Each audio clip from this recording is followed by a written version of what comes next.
out there. Cool. So we did that, just a low-key little birthday. We did have a cake. She had a piece.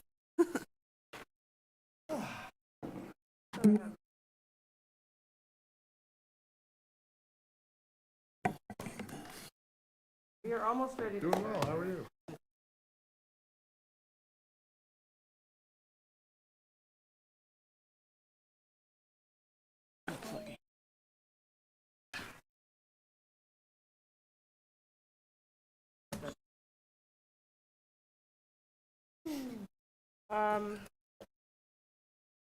We're about ready to start, aren't we? We are. Oh, we're a minute over. A minute over, and I'm getting there. Are we ready, folks? Yep. I know we're kind of just rushed in here, but here we are. Are we ready? Not Sarah? Oh, quite. she's gone. Okay. Looks like everybody had to leave the room, interestingly enough.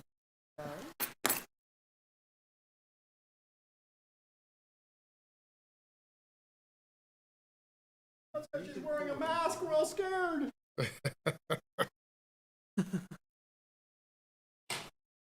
Wow. Hi. Terrifying. I'm sick, and I don't want everyone to be. It's gonna be kind of weird wondering why you. Yeah, I will. I'll introduce myself, and I'll be like, I have. Talking and people just fall over. Yeah, I have a cold, and I'm probably contagious because. Oh gosh. Well, thank you. So I'm gonna try to wear a mask. Yeah, I will do that. I know it's like super weird of me to. Maybe I should move seats now. You probably do want to. And we're rolling, by the way. You wearing the mask if you have a cold. No. I'm just gonna chill out on my couch. Okay. Is anybody here to speak on that matter? Hello, are we? Okay. We're rolling, but, you know, Let me know when you are all ready. I'm waiting for her to return. Okay, great. But we are rolling tape, so people at home, all 2 viewers. Two viewers. I'm one of them, so.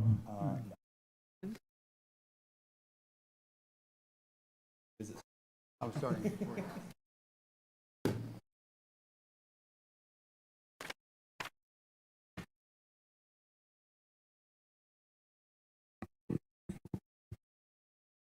Madam Chair, we are ready when you are. We're ready. Okay. Great. We're gonna call the order. Ready? All right. I am calling to order the July 7th, 2025 meeting of the City of West Sacramento Transportation, Mobility, and Infrastructure Commission. My name is Valerie Zimmer. I am the chair, and I'm wearing a mask tonight because I am under the weather and have a cold, and I do not want to spread it around. We are going to begin with a land acknowledgement. Kirsten, do you want to do the land acknowledgement tonight? Do I have it with me? Do somewhere. I did. Here it is. And I put you on the spot. Okay, hello? Okay. Okay. We would like to acknowledge that the land on which we live, work, learn, and commune is the original homelands of the indigenous people of West Sacramento, who have stewarded this land throughout the generations. We acknowledge and we thank the original inhabitants who have occupied, maintained, and secured this place, and who still exist on this land. We respect and celebrate the many diverse indigenous peoples still connected to this land on which we gather. Thank you. Thank you very much. And next we'll move on to the Pledge of Allegiance. Commissioner Cummings, would you like to do the Pledge of Allegiance?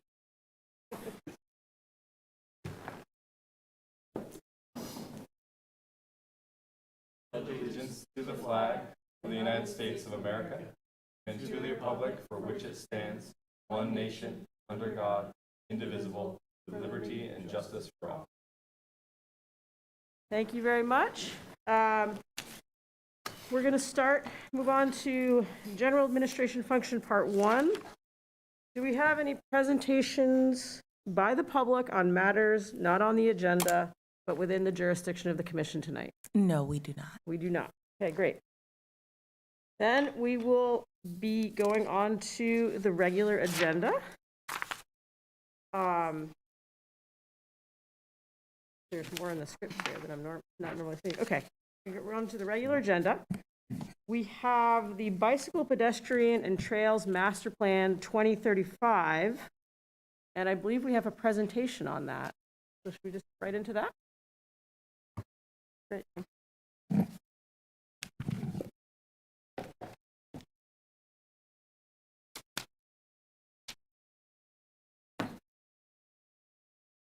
Well, good evening. I'm Steve Rosen, Associate Transportation Planner at the Community Development Department's Transportation Mobility Division. And I'm here tonight to kick off the Bicycle, Pedestrian, and Trails Master Plan update and to explain the critical role that the TMI will be playing in its development. So the Bicycle, Pedestrian, and Trails Master Plan is the comprehensive plan for the whole active transportation network. And active transportation is planner speak for human-powered and boosted human-powered travel. That's things like walking, bicycling, wheelchair use, scooters, and electric bikes. Current plan was adopted in 2018 based on work done in 2016 and 2017. And we've been working toward it since, but it's based on pre-quarantine information and doesn't have the robust public input that we would like. We also lose points on grant applications because it's more than 5 years old. We came to you last year with an administrative update to the plan so that the plan would reflect the accomplishments we've made and some new opportunities we identified, but it wasn't a comprehensive update based on new analysis. So now we're back to start a 10-year plan, the 10-year plan, updating the plan for the next 10 years. Now, the schedule is being driven by a Caltrans Sustainable Transportation Planning Grant, and we've already selected a consultant through the city's procurement process and will begin work when the City Council awards a contract at their next meeting. So the goal of the 2018 plan is on your screen, and it's to be one of the United States' top bicycle and pedestrian-friendly communities through the creation of world-class bicycle and pedestrian trails network that efficiently and safely connects users of all ages to work, school, shopping, and recreational amenities throughout the city. And this slide shows some of the progress the city has been made toward achieving that goal. We've completed the projects up on the top, like the Sycamore Trail Phase 2 bridge over the highway, the West Capitol Avenue separated bike lanes, Riverwalk Trail North that connects near the I Street Bridge up to the Broderick Boat Ramp. There's the 5th Street Bridge, 5th Street in the Bridge District. That's the Class 4 bike route there. It gets people away from that freeway on-ramp. There's some 15th Street bike lanes that were listed there that connect there. Eagle Bike Route and our wayfinding pilot. Our ongoing work includes the Clarksburg Branch Line Trail that we're working on plans to pave it to the city limits and then extend it down to Clarksburg. The Southport Levee Trail is at about 95% plans complete or 100% compliance complete maybe. It's waiting for levee permits to start paving that trail on top of the levee. Sycamore Trail phases 3, 4, and 5. 3 is going to connect it from the bridge down to south to Stone Boulevard, and then 4 and 5 would get it through to Broderick and down to Southport Town Center. Those are going to be studied as part of a grant we've been awarded through the Reconnecting Communities and Neighborhood program. The Port Area Infrastructure Project will create bicycle routes and walking routes from Southport Boulevard around the Amazon warehouse all the way up and around to Harbor Boulevard. And the I Street deck conversion will turn the top level of the I Street deck into a walking and bike route over to Sacramento in conjunction with the new I Street Bridge. And we're going to be improving Lighthouse Drive.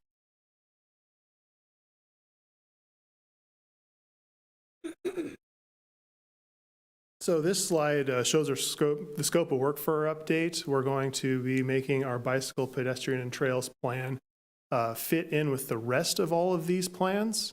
So the city's been doing a lot of planning for the future lately, and we want all of our plans to work together to develop a coherent vision for the city that will make it better for everybody who lives, works, and visits here.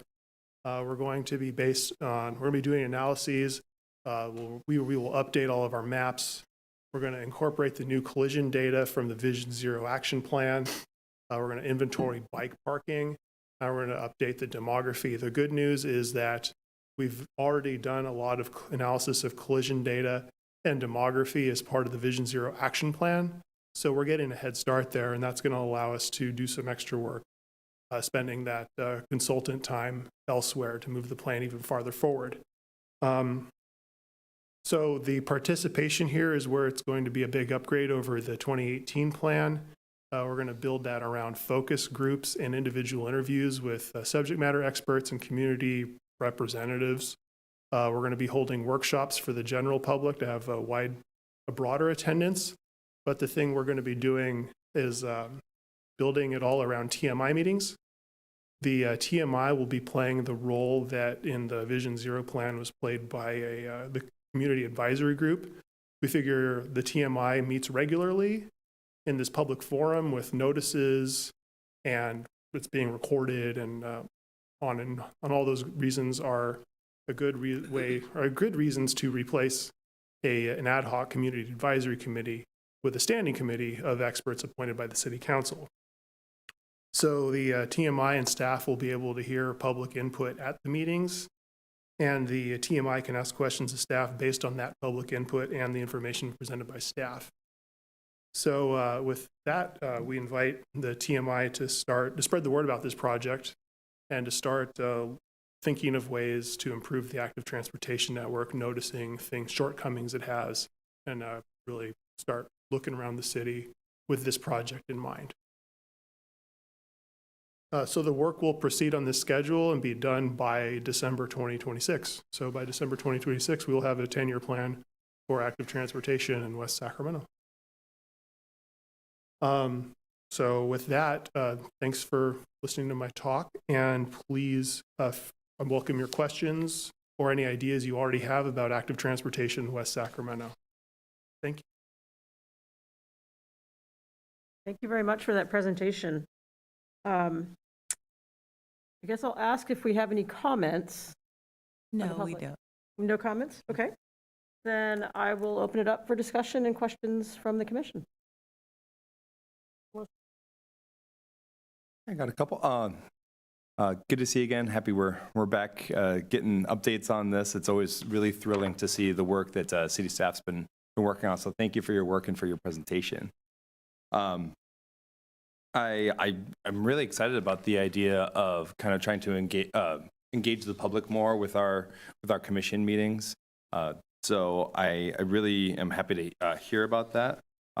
I personally connect with a lot of the people in the city who are very interested in these sort of things. So I'm happy to kind of get out and kind of get the word out. I would love it if the city could kind of meet that request and maybe put out some things on social media. The city has a wonderful social media presence, and to kind of get the word out that these are open for attendance and open for comments. I would love to get as many people in here as possible, because there's a lot of really good sentiment and there's a lot of really good feedback out there that I am hearing ad hoc. So to get them all here on record would be wonderful. So I'd love if we can all work together on that.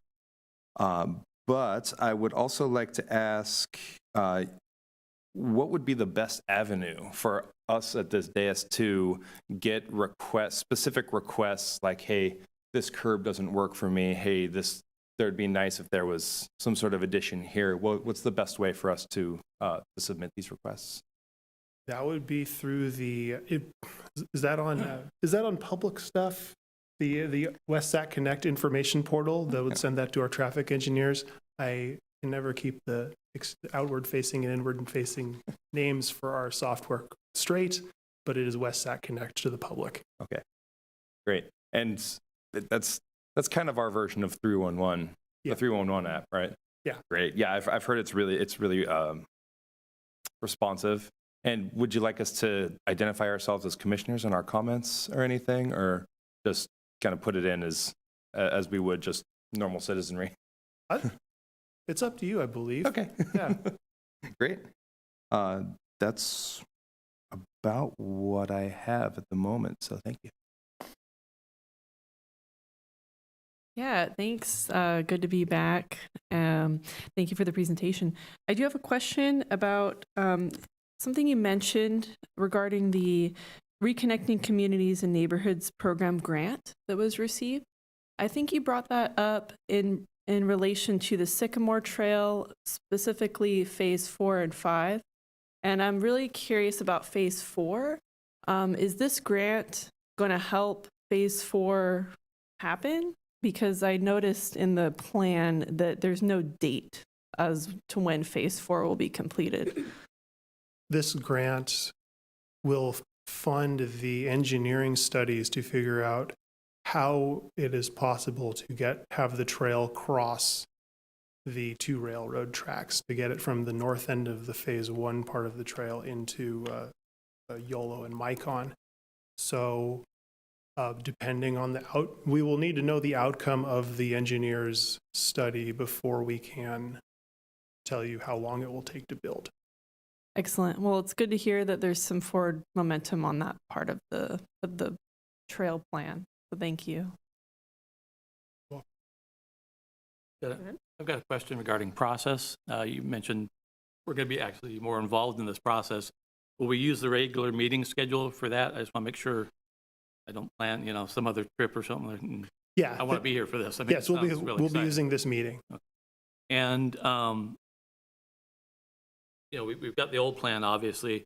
Should we really review that and get into the weeds about things we see in that? Or are you going to be bringing us stuff to review or get it to us sooner so we can make comments during those additional sessions? What would be the best approach there?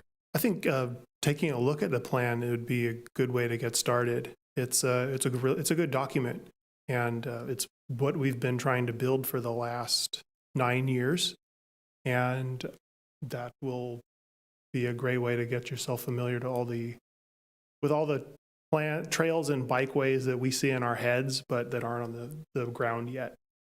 Well, I definitely agree. It's a great document, and I'm just so thrilled that what the city of West Sacramento does planning-wise. I mean, it allows us to get the grants. We're prepared for these things, and we've done a great job. The city's done a great job of doing that, and I really appreciate that.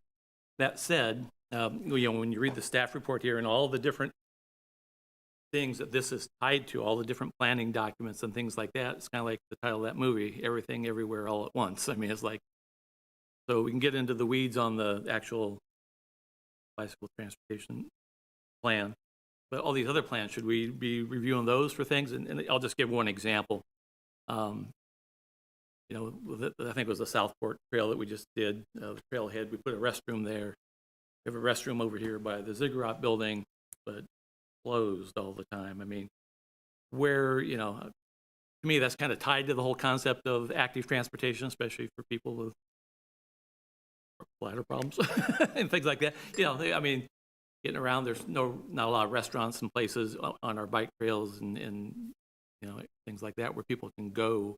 And so where would that be an issue to make? That would bring that up to at all of these meetings. Okay. And tell us that that's what you're interested in. And because plans contain goals, and then beneath the goals there are some objectives to meet the goal that will cause the goal to come true, and there's policies and programs that make the objectives happen. And having an age-friendly trail network that encourages people to use it probably might need restrooms and other rest areas. Right. So I just wasn't sure if this would was the fit- proper that form, would or fit should it. go to the Yeah. age-friendly one, or Well, the Parks this is- and Rec because they put in restrooms at parks and things like that. there is a Parks Master Plan, Right. so you could look into that and see what it says. I'm sure it has. I'm not that familiar with it. I know it has more details about what each park would have in it and the kind of people they expect to serve within recreation facilities. But we're here. I'm here to do the BPTMP. So if you want to see restrooms on trails, then bring it up as part of this process. Not necessarily maybe on some of the trails, but I mean, Sure. it's part of the whole active transportation and The more- especially the more ones plan- closer to the urban part of the town, I mean. Yeah, the more plans we read, the Right. better we're able to tie them all together. But that's my job, is to read all the plans. Thank you. Initial comment? I'm a bit curious about the process in using this meeting. I know in the past we've had workshops where people have, put things on sticky notes and looked at pictures. And is that something we could do in this meeting? Could we have somehow the meeting expand beyond this room, or have some kind of interactive process, or is that something that's a separate process, do you think, where people might be able to come in and? If it's your committee, so I Okay. imagine if that's the scope of the kind of thing you'd want to see, we could make that happen. I will take note to, I'll take that into my notes to bring that up with our consultants who are coming up with the program, Okay. and bring it yeah. up with our department management to see how we can make that happen. Steve, do you also want to mention the other public workshops that are part of the scope? There is the TMI Commission is more so the specific working group, but there are other outreach opportunities. Yeah, there will be some public workshops for the general public with, maps on the wall and stickers and everything Mhm. like that. So those will be out at other times of day or other days of the week so that more people can come and participate. Envisioning the TMI, while we could do that kind of thing here, we're envisioning the TMI's role as the overseers or the directors of the engagement program to make sure that we're reaching all the people. You'll be checking our work and making sure we answer all the questions that the public has asked, Oh, I see. So as you would well be, as yeah. asking your own questions and contributing your own input. so you would be coming to us with like, here's our schedule of public workshops. Are there any other groups that we should reach out to? And then we would give feedback on that. Is that how you envision this process working? That was what we were envisioning, but if you want to provide, it seems like we could also provide, give the opportunity to the public to look at the maps and Mhm. do that kind of input at this meeting as well. Okay. Well, I guess the homework for the commission is to think about which group might be out there that we would want to be reaching, so that when you do come back with a plan, that we have some ideas, or potentially feed those ideas to the city staff in the meantime. I could add, Jason McCoy, Rising Transportation Planner. We, the format that we've used in the past, like with city council, is a council workshop where, a council can ask questions, the public can ask questions, provide input. So that's kind of the workshop format that we would see with the TMI Commission, because of course you've got a set televised time. Right. The opportunity to do something in addition to that would actually be to schedule something, say, at 5:30, here, or even 5 o'clock, where folks could come in, look at boards out in the Galleria, get some questions generated that they could then present to the TMI Commission at the TMI Commission workshop. So there's various ways that we could go about doing this that would still maintain the set televised process that you see here, but throw in some additional. Sounds good.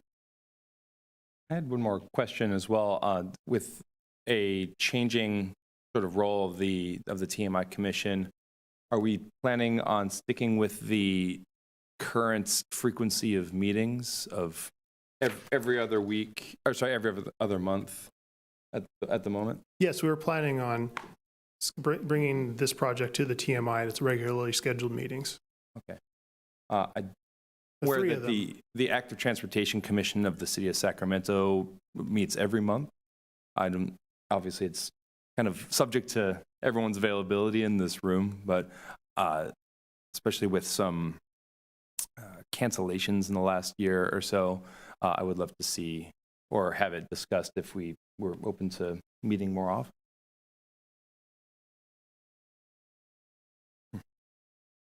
I do want to throw out that would have to be subject to approval from our city clerk, just because we do have a set schedule. And when the reason why there are every other month is because I believe that there are meetings that fall on this time in opposite months. I'm not sure if it's the Environmental Commission, but we would have to double check and see. There are opportunities for us to do special meetings, which I think all of you have attended a special meeting that we've held when there is something that is more of an urgent need for the commission to hear, or that we need to hear more frequently.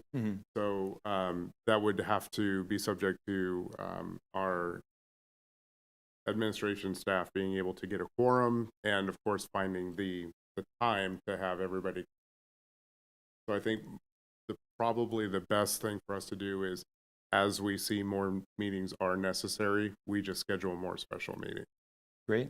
Yeah, thank you. I had a suspicion that might have been the case, scarcity of space and chair availability. But yeah, I'm sure a first step would be to take a look at our cancellations.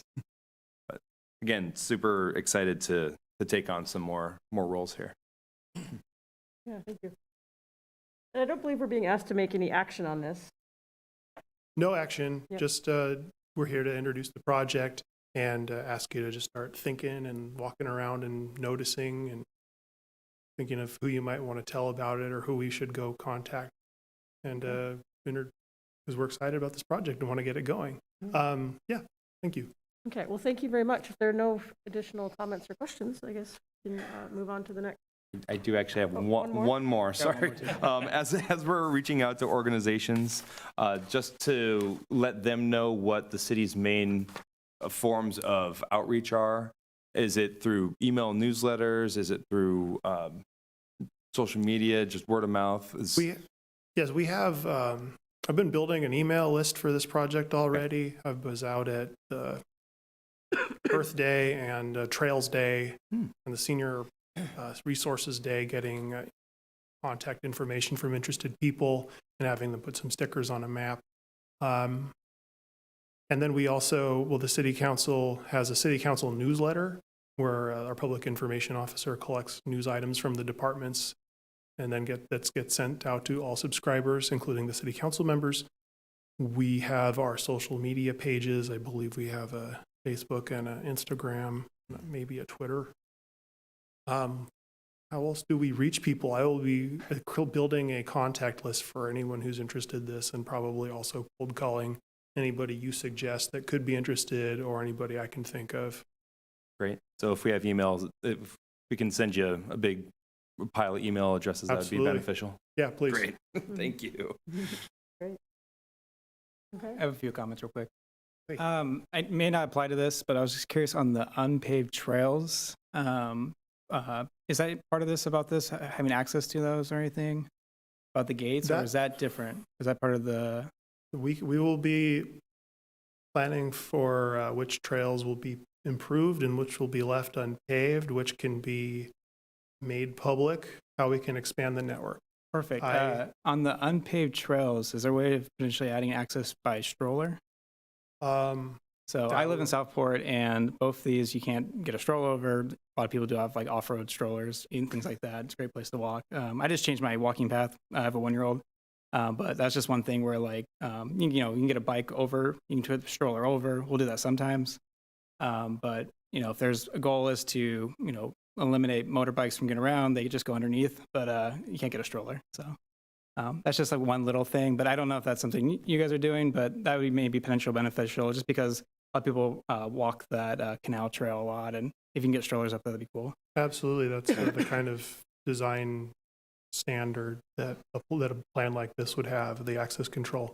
Yeah, and it's elevated. It's easy to get, it shouldn't be an issue with stroller. So anyway, and another thing too with the kind of with a lot of these new bike lanes, is there like a safety element when looking at like potential school routes when you're looking from neighborhoods to the schools?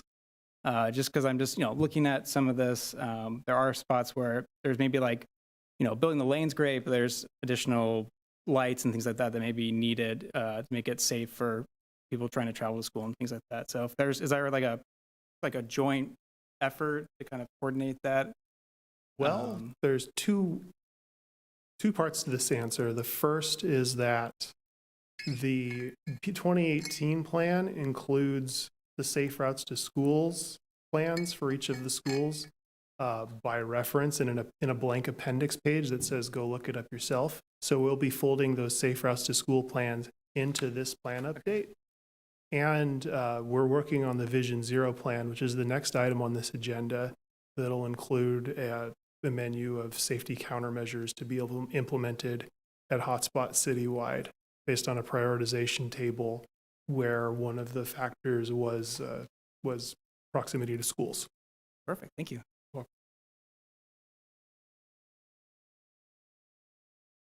Any other comments?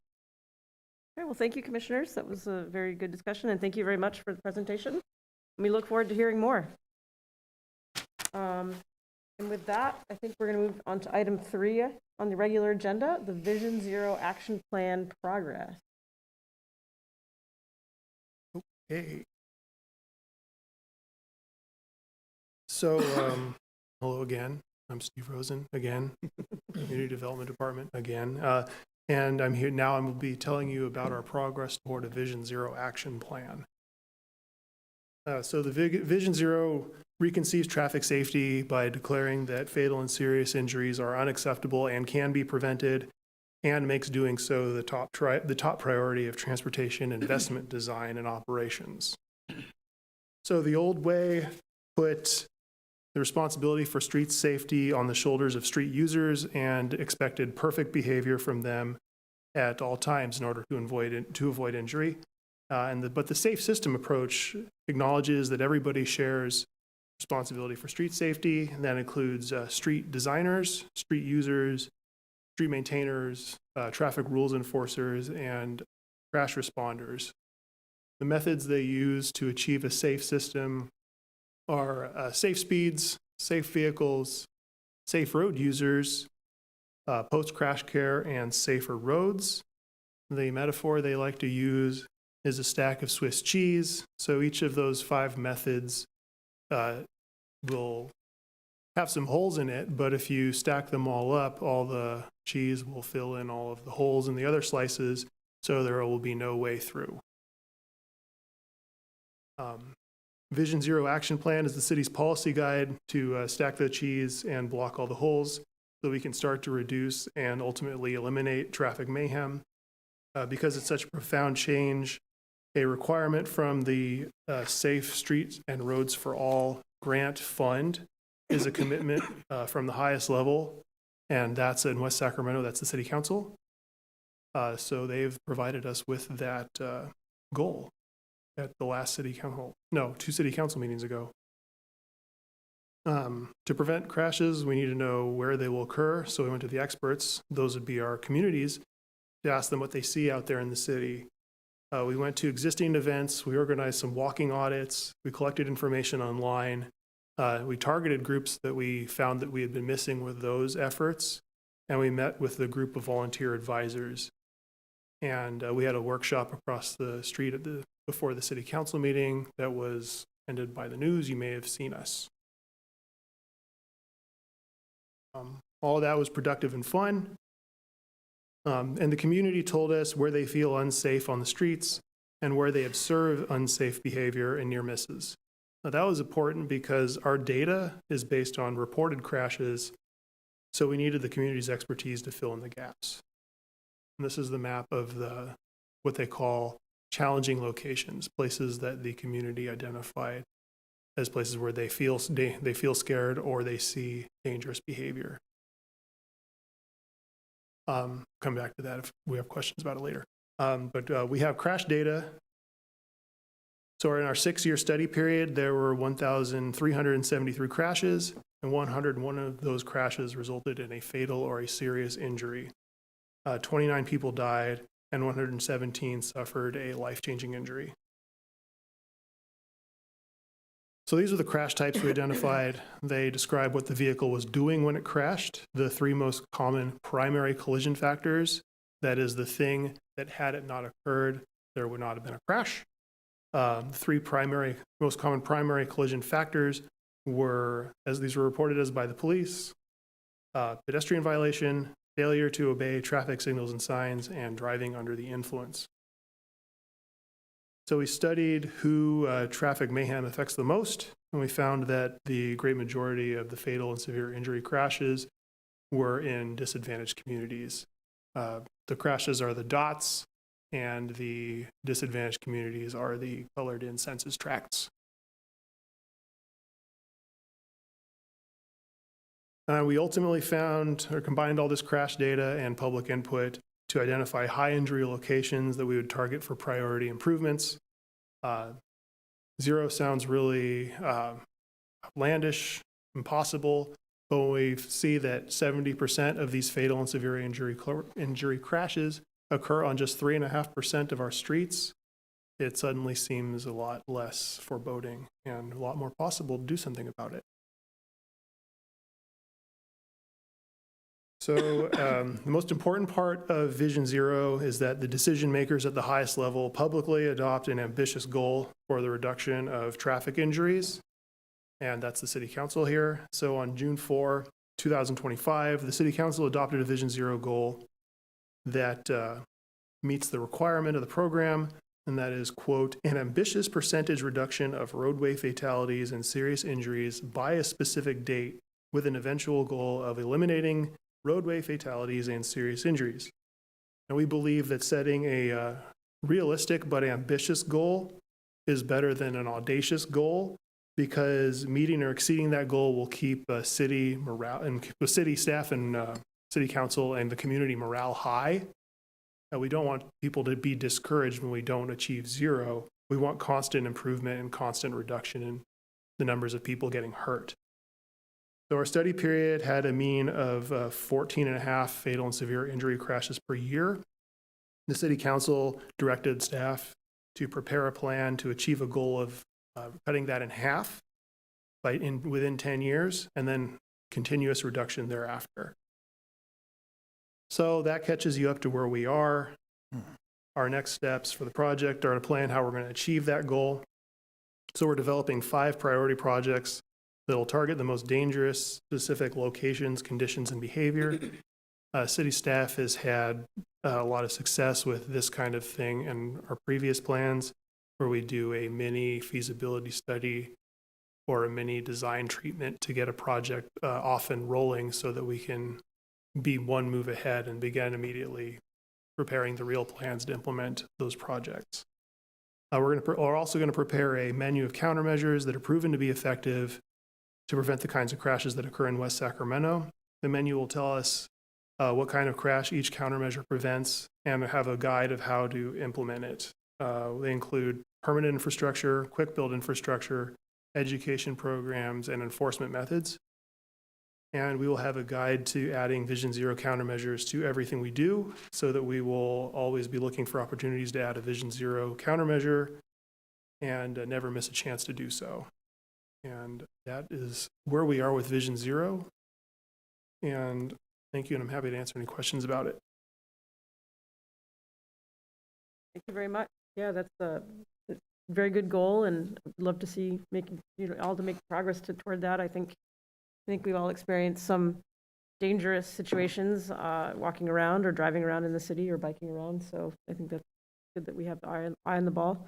Do we have any public comments on this?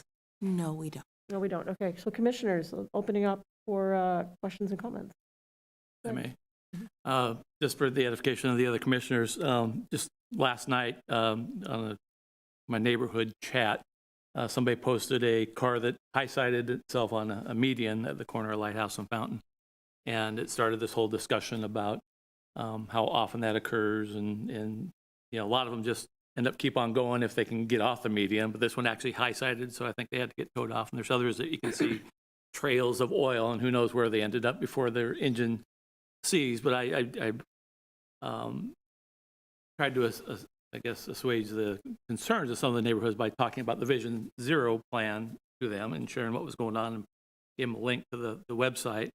But what's captured on the website and what we're prioritizing is fatal and serious injury crashes. So it may have gave them the impression that we're not concerned about the other types of crashes, but then you just posted that other map which has where people feel unsafe, and that corner was one of them. So I'm sure the message was getting through somehow in reporting or the actual reported crashes.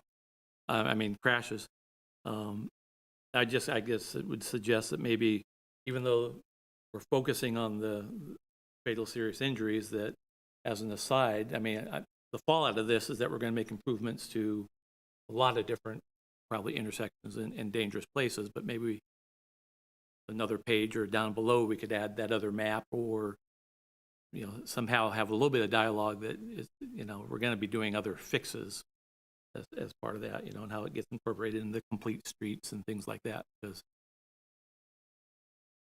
sometimes they feel like they're not being heard, but then, and when they went on the website, they saw that, yeah, well, that intersection's not there. And I think another one that a lot of people in my neighborhood are complaining about is around 5th and F.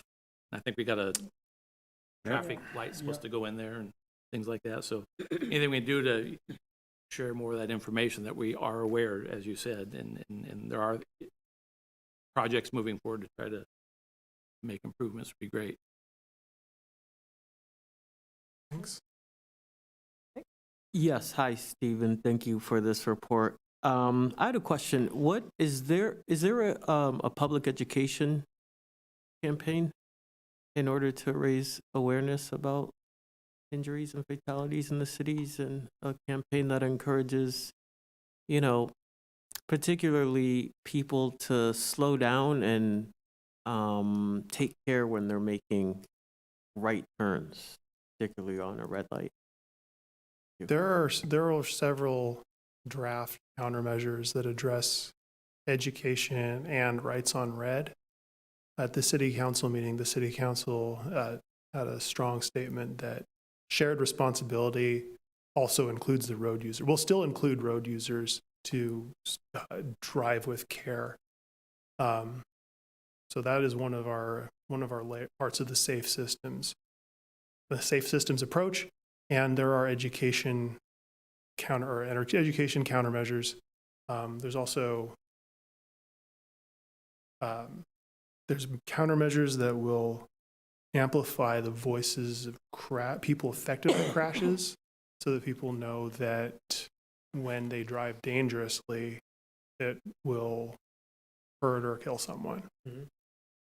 And if we can get people to think of other drivers and the people who aren't in cars as fellow humans, when there's consequences beyond getting a higher insurance rate, then maybe they will drive better on streets that we designed to be safer. And when we combine that with targeted enforcement of particularly dangerous behaviors, then maybe we'll have that safe systems approach with all the layers of safety. Another question I had was,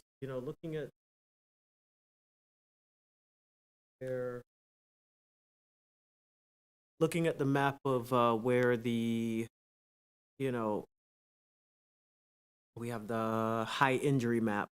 I notice it's mainly along West Capitol Avenue between Harbor and what I believe is Jefferson Boulevard.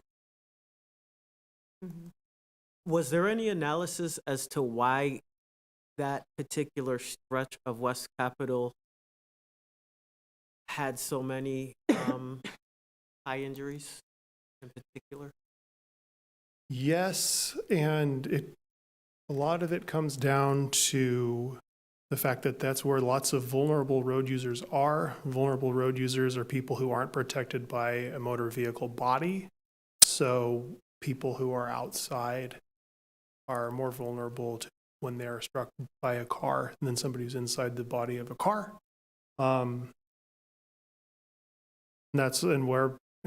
Crashes involving vulnerable road users are more fatal and more likely to cause severe injuries. Another trick with our data, though, is that we considered all vehicle on vulnerable road user crashes we counted them the same as fatal and severe injury crashes, because when a car strikes a human, it's pure luck that that person didn't just fall down right on their head and just was able to catch themselves and only have a minor injury. So that's where they'll pop up more. Yes, the other thing about, an interesting thing about West Capitol Avenue is that our study period included both the before condition and the after condition with the buffered bike lanes. There was sort of no way to filter that out. We wanted to, not in that much of that road has changed. It went from 3 lanes to 2 lanes in some places. The bike lane got wider, it got more clearly marked. We still wanted to leave it in and not try to imagine or invent a way to statistically sort it out, because a dangerous driver can still drive fast on that road and still strike somebody who's bicycling or walking. So we left it in. And we're hoping that as more years go by with the after condition, with the buffered bike lanes in place, and when the vertical delineators come in, that we'll see those numbers go down. To what extent could we do a public education campaign via radio or television and social media, getting people to take care at these places so that we can educate people? Because I don't really think that people have, an awareness on the fatalities and injuries that have been happening. Perhaps a lot of people do, but I don't think it's very widespread. How can we increase awareness through? We're waiting for a consultant to prepare a list of countermeasures. I'll have an answer to that when we get that list. We've got a lot of experts who work on these plans all the time nationwide, and they have access to the research that could tell us what the most effective way to educate the public to act better on the roads is. Being a small city and a big market is troubling, because if we put an ad on the news or in the TV or on radio, we're paying to educate 6 counties worth of people. And that's not really West Sacramento's responsibility. We want to, we're an idea. I've been having casual conversations about whether it's possible for the regional governments and the city governments to all pool it together. If we all get Vision Zero plans with that as a countermeasure, maybe there's a possibility there, but that's above me. And maybe we can. I'm not promising anything. That's an idea I had. We could. It's Jason McCoy. As Steve mentioned, it is a countermeasure and something that we'd have to explore more once the actual report has come out and says, yes, we can see an effectiveness of doing an education campaign, and that we should seek funding to do that. I would want to look at other funding campaigns, like, Caltrans has slow for the cone zone. We don't know exactly how much that's been effective for them or not, so we would need to really take a look and see where is the taxpayer dollars best spent in countermeasures. Is it physical countermeasures? Is it education? So I'm sure the report, when it comes out, is going to give us more information on that. And I'll stop inventing countermeasures and leave it to the experts when they submit their draft plan. I do have another question. The staff report indicates that you've identified the Southport Parkway curve as the first priority project. I was wondering if you could walk me through that a little bit. One, because as I read the Southport project, it's a complete street kind of approach. So what do you think the Vision Zero is going to bring differently to that design is one question. And I guess it's kind of an existing project, funded project that's a long-term project. It's not going to start till next year, and it's going to take several years to finish out as far as bang for the buck, versus prioritizing, I believe, like the city of Sacramento, they're focusing on quick build fixes kind of stuff, and kind of a shotgun to a lot of little projects. Well, sure. What the thought process was there. Our 5 priority projects are a mix. That's one of the 2 permanent infrastructure priority projects. It's there because the high speeds, the speeds are so high and the crashes are so eye-catching and severe and gruesome that they're worth addressing. We have the port area infrastructure project is already ongoing, is already in engineering design. So we are combining adding Vision Zero elements to it to take a project that was adding bikeways and sidewalks to Southport Parkway and adding ways that the speeds can come down and the roads can be made safer so they discourage the kind of high-speed driving that causes the solo vehicle leaves road and kind of crash that results in those fatalities that make the news. I guess I'm trying to understand the nuance between, the complete streets will make it safer, obviously, because we're given, there's probably people that ride on the median and in the gravel, and it's, not a safe route right now. But so what are those other components maybe? Can they be articulated right now that might Our engineers are improve that working on curve? it. The engineers are working on it. Okay. And yeah. So there are going to be tweaks and different than. Yeah, the port area infrastructure project, before our Vision Zero team got involved, added bike lanes and sidewalks, but didn't do anything about the high speeds because the scope of the project was to add bike lanes and sidewalks, period. And we're just taking advantage of the timing to add the Vision Zero elements into those plans so that when it's time to build the project, they'll be there. Kind of an example of how we envision the plan working going forward, where anytime there's an infrastructure project, there'll be a checklist to drive the designers back to the Vision Zero plan and never miss an opportunity to add Vision Zero countermeasures to what they're doing as applicable. This is Stephanie Chan, a senior transportation planner. I just wanted to add that you're correct, Commissioner Cummings, that the port area complete street project is adding complete street elements, as Steve is explaining. Vision Zero project elements increase safety specifically. So even though we're adding complete street elements, there are other measures to take that can increase safety, particularly. So there are studies on adding sidewalks, but sidewalks don't necessarily reduce speed because drivers who feel that there's a separated, committed place for pedestrians to walk, they feel that they can drive faster down some roads. So there have been studies on Vision Zero policies that have been implemented elsewhere where they added sidewalks in a more residential rural area, but they find that because they are now separated modes, the cars drive faster. So they're similar but kind of different goals that you want to aim particularly improvements at. So I guess my point being is it's going to be case specific on the roadway versus the Vision Zero safeguards or enhancements aren't necessarily something that would be then incorporated on a regular basis into a standard complete street concept. It's going to be nuanced based on where we have problem issues. Yeah, Just trying to understand the logic. Yeah. Yeah. It'll be based on the crash factors identified in each location. Yeah, I have a question. Thank you, Stephen, for this presentation.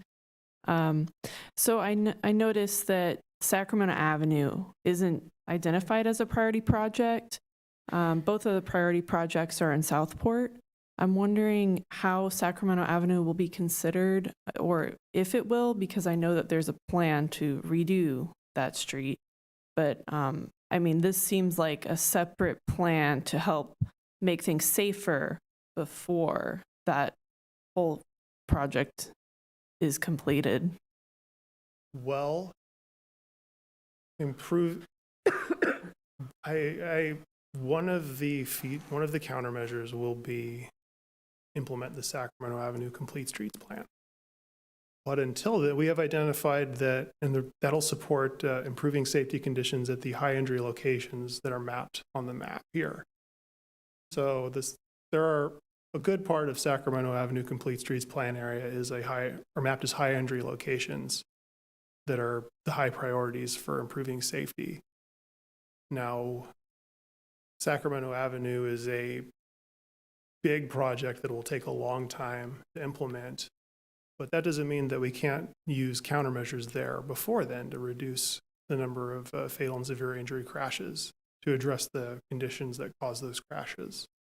A big part of it one of our priority projects is quick builds to improve small intersections. Sacramento Avenue is a big street with big intersections, but the streets that stem off of it are small streets. Maybe priority project number 3 could be applied to those. Or a number of the other countermeasures could be built before they rebuild the entire street for Sacramento Avenue Complete Streets plan. We don't have the menu of countermeasures yet, so I couldn't say which ones we would apply. Okay. And, But they are oh, So I just Go wanted ahead. to add Yes. something, Stephanie Chanskier, Transportation Planner, because I was the project manager for the Sac Ave Complete Street Plan.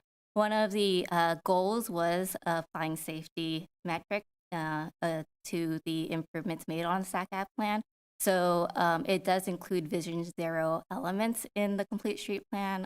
So, like, for example, there's curb extensions and a mid-block crossing with like block lights and everything. So specifically with the Sac Ave Complete Street Plan, at the time it was adopted, we did include the latest like Caltrans best practices in Vision Zero policies.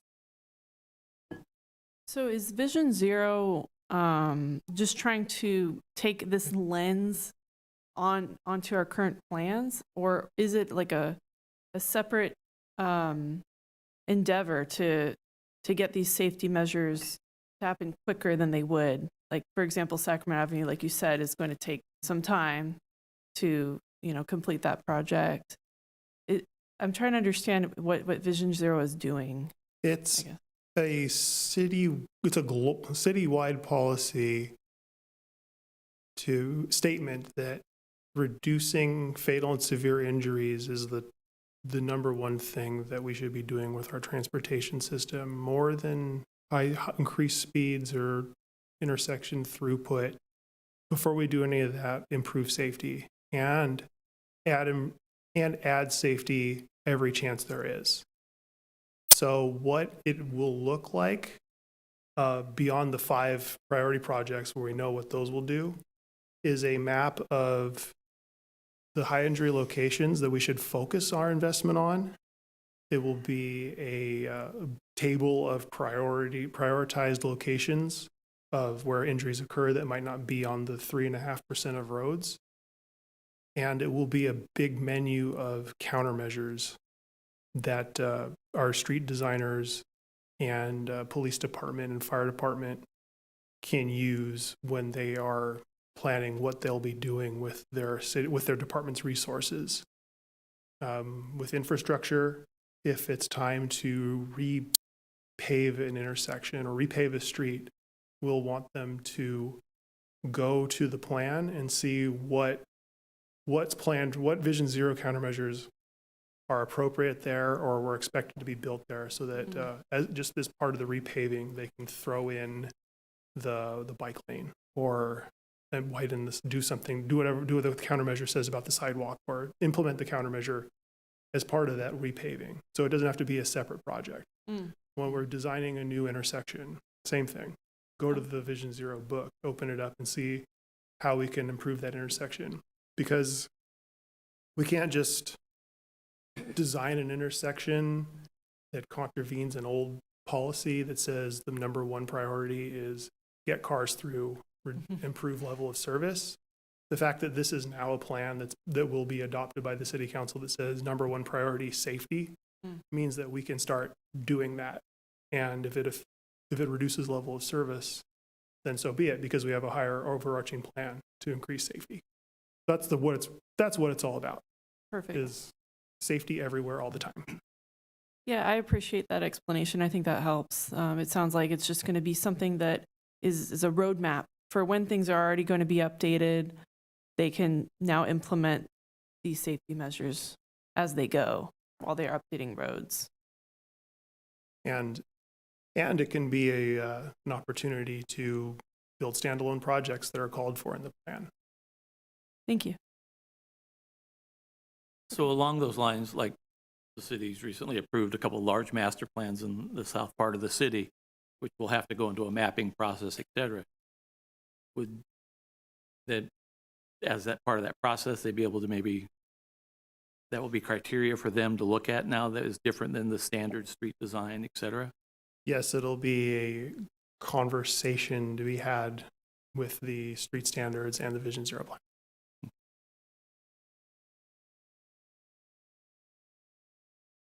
Any other comments, commissioners? Yes, thank you for placing such a high priority on the safety of our residents. The crash and fatality statistics are always really tough to hear. As a recently changed viewpoint as a new parent of really caring about this stuff, and it's not just a bicycle problem, not just a pedestrian problem. It's also a person-to-person, vehicle-to-vehicle problem. So thank you so much for taking a look at this. And I just have a couple of viewpoints to kind of maybe reiterate and kind of hope that the city keeps in mind as they move forward on this project. We're asking about why Capitol Avenue? Why in between Jefferson and Jefferson and Harbor? If you really think about it, if you ever go out on a Friday or Saturday night, I would say that stretch of road between Jefferson and Harbor on Capitol is probably the closest place to a city gathering place in our city. It's kind of where a lot of nightlife takes place. It's where a lot of kind of gathering and socializing happens. So until we have kind of more of like a public square kind of place, expect there to be a lot of people out there outside of vehicles and in that vulnerable road user category. And I think that the work that's been done on Capitol is incredible, really done a lot. And I'm happy to hear that more is coming. And I would say really, keep looking at that, because that's the main chunk of red I see here. And so I hope it remains prioritized, especially with new businesses coming in on that corridor that are centered towards families and visiting, specifically the new arcade and bowling alley coming in. So thank you very much for that. Talking to people that are road users out here, I think there's some things that are kind of more obvious and less obvious to kind of what's being done here. And a big bit of uncomfortable feedback that we hear from citizenry a lot is that, okay, we have this new brand spanking new shiny new thing that the city made for us. It's really nice. But the conversation always comes back to road quality. It always comes back to potholes. I've never heard an issue spoken of more in one city than potholes in West Sacramento. And something to keep in mind is that a damaged vehicle is not a safe vehicle. And road quality and potholes really do affect the stopping power of a vehicle, the tire quality, the wheel quality, suspension, all those things that go into whether those vehicles can slow down and stop from those commonly held high speeds that really cause grievous injury to everyone involved. So I don't know if that is really a priority or kept in mind in terms of it. On the surface, it seems like a quick build, something that, if you can put up some plastic verticals or reflectors or something, just spot treating a lot of these potholes. I know that a lot of it's going to come over with a much more comprehensive treatment later on, but just something to consider. I think it would go a really long way towards that citizenry morale that was mentioned earlier, to really say like, hey, we're listening. This is this is something that we realize does contribute to safety and injury rates. So I just wanted to bring that up. And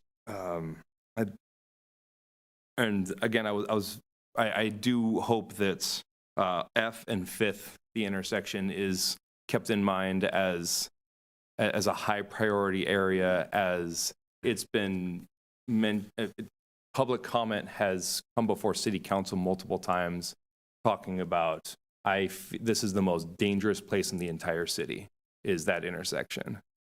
5th and F, which it's an uncontrolled intersection, extremely high speeds on 5th, and I believe there's been multiple fatal crashes there. Really, really powerful impacts happening there. So I just hope that that's taken care of, and the fact that it's not marked red here is surprising to me. But I hope it's kept in mind just anecdotally that the citizenry is really concerned about that intersection. And my final thing I want to bring up too is, as far as education, I liked what you were talking about with that, where I wonder if there is something that can be kind of tacked on as a penalty for traffic infractions and moving violations through the police department here, of really adding on some emotional and impactful education that really shows the human cost of these infractions, and not just, oh, you got me, sort of attitude. I think that'd be a good thing to pursue. And I did notice that the city has a brand new billboard, which is advertising a lot of city-related things. It's got a lovely city seal on it. And we're talking about what ad campaigns have been successful. And specifically, you brought up Caltrans, the ad campaign of, slow down for my daddy, slow down for my, my brother, slow down for my daughter. They're the ones who are wearing those reflective vests and are out there working. I think, personally, that's a very emotional and impactful ad campaign that could be, the style and sentiment of it could be implemented here. I can't really think of many other public display areas besides along the freeway or that video billboard. So, if we're looking at, there aren't really billboards along West Capitol, but any sort of public display sort of thing might be the quickest and easiest way to just kind of get that, just remind people that, like, hey, people are, cars kill more people than guns, than explosions, than robberies, than anything in this country. Cars kill more people than disease, all that, and just remind people that this is really important. And maybe there's some things to be learned from movements across the river, like Slow Down Sacramento. I've been very surprised by the community adoption and enthusiasm for programs like that. So. Thanks. I have a question about this particular intersection, 5th and 4th. Is there something? Commissioners, Stephanie Chan, because we're talking about the intersection at 5th and F Street often, I want to note that the city has heard about these concerns, and it is a intersection that we have proposed and are going to put in as part of our capital improvement project program. So it's already budgeted and everything. There will be an intersection. It will be signalized. So I just wanted to inform you of that. Thank you very much. It's good to hear. Thank you. I had a question. Is there something that we can do? Because I'm looking at the 5th and F Street traffic signal project that's set to begin in April 2026, which is less than a year away. Is there something that we can do in the meantime to get people to slow down, like a sign, pedestrians crossing here? That's like an immediate countermeasure? Is that Jason McCoy. So we have to follow MUPCD guidelines when it comes to state law for how we handle intersections. We could talk with the traffic engineer about that. I would be reticent to propose things here at the dais that are not potentially not approved for implementation. So as Stephanie had mentioned, capital projects is putting in a signal, and it is budgeted, and we can talk with the traffic engineer about any, flags or something ahead of time, but I cannot promise at this point that we would be able to do something different than what is already proposed to be implemented. The only thing I could say is the public hopefully is aware of the issues out there and are slowing down and looking. I go through that intersection myself. I am very aware of looking both ways and make sure that, you cross when it's safe. That's all we can do at this point until we get the signal in there. But I will talk to the traffic engineer. If there's something else, we'll do it. Cool. Thank you.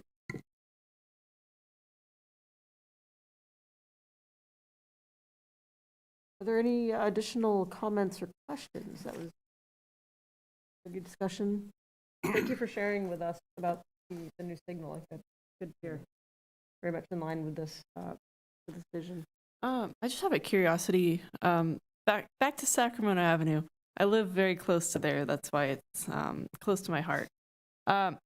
So I noticed that there's been a lot of safety measures added into Sacramento Avenue. I guess in the last year, there's been like curbs added in, paint, crosswalks. I believe even some of those flashing signs for pedestrians. Is that because of Vision Zero, or was that just something else that was already going to happen there? That was a result of the predecessor plan for Vision Zero. Called the Systematic Safety Action Plan. Yeah, it was like SARP, whatever that stands for. It's the safety. It's the plan to improve traffic safety that every city has, but it isn't the great philosophical change that Vision Zero is.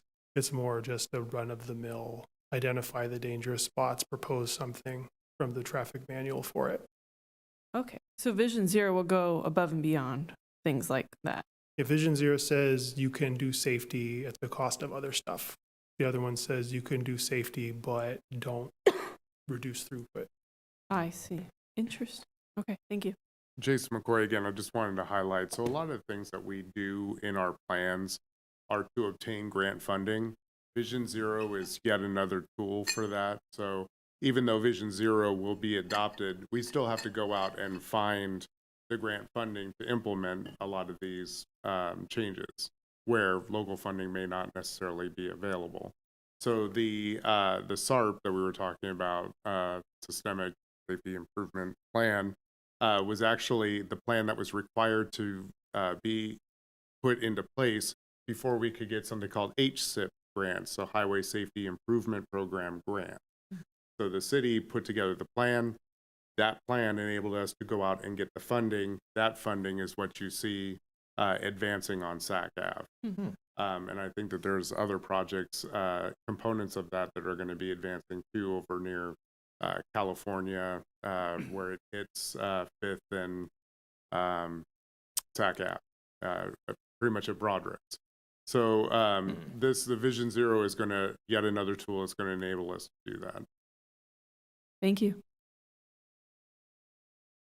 Thank you very much for that. That's a good discussion. I will say that intersection over by Harbor, Evergreen, West Capitol is one of my least favorite areas in the city, and it's commercial and it's a really tough area, I think, because of the highway on and off ramp there. And I don't hear a lot about it, so I'm glad that it's on this map. I think actually there are people that try to walk, bike, and drive through there every day, and it's really hazardous. So I'm glad to see that on there as well.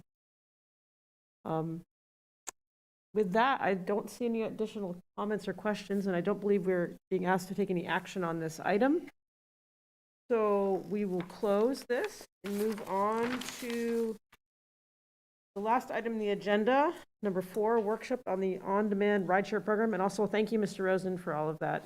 We just want to say, really appreciate your time. Workshop on the on-demand rideshare program. Hi, commissioners. I will give my presentation from here if you do not mind. And I think Sarah's just pulling it up right now. But while she does that, tonight I will be giving a presentation on the on-demand rideshare program. primarily focusing on the pilot into downtown Sacramento, giving you an update on that, and then also discussing potential fare changes to the overall program. Let me get the clicker.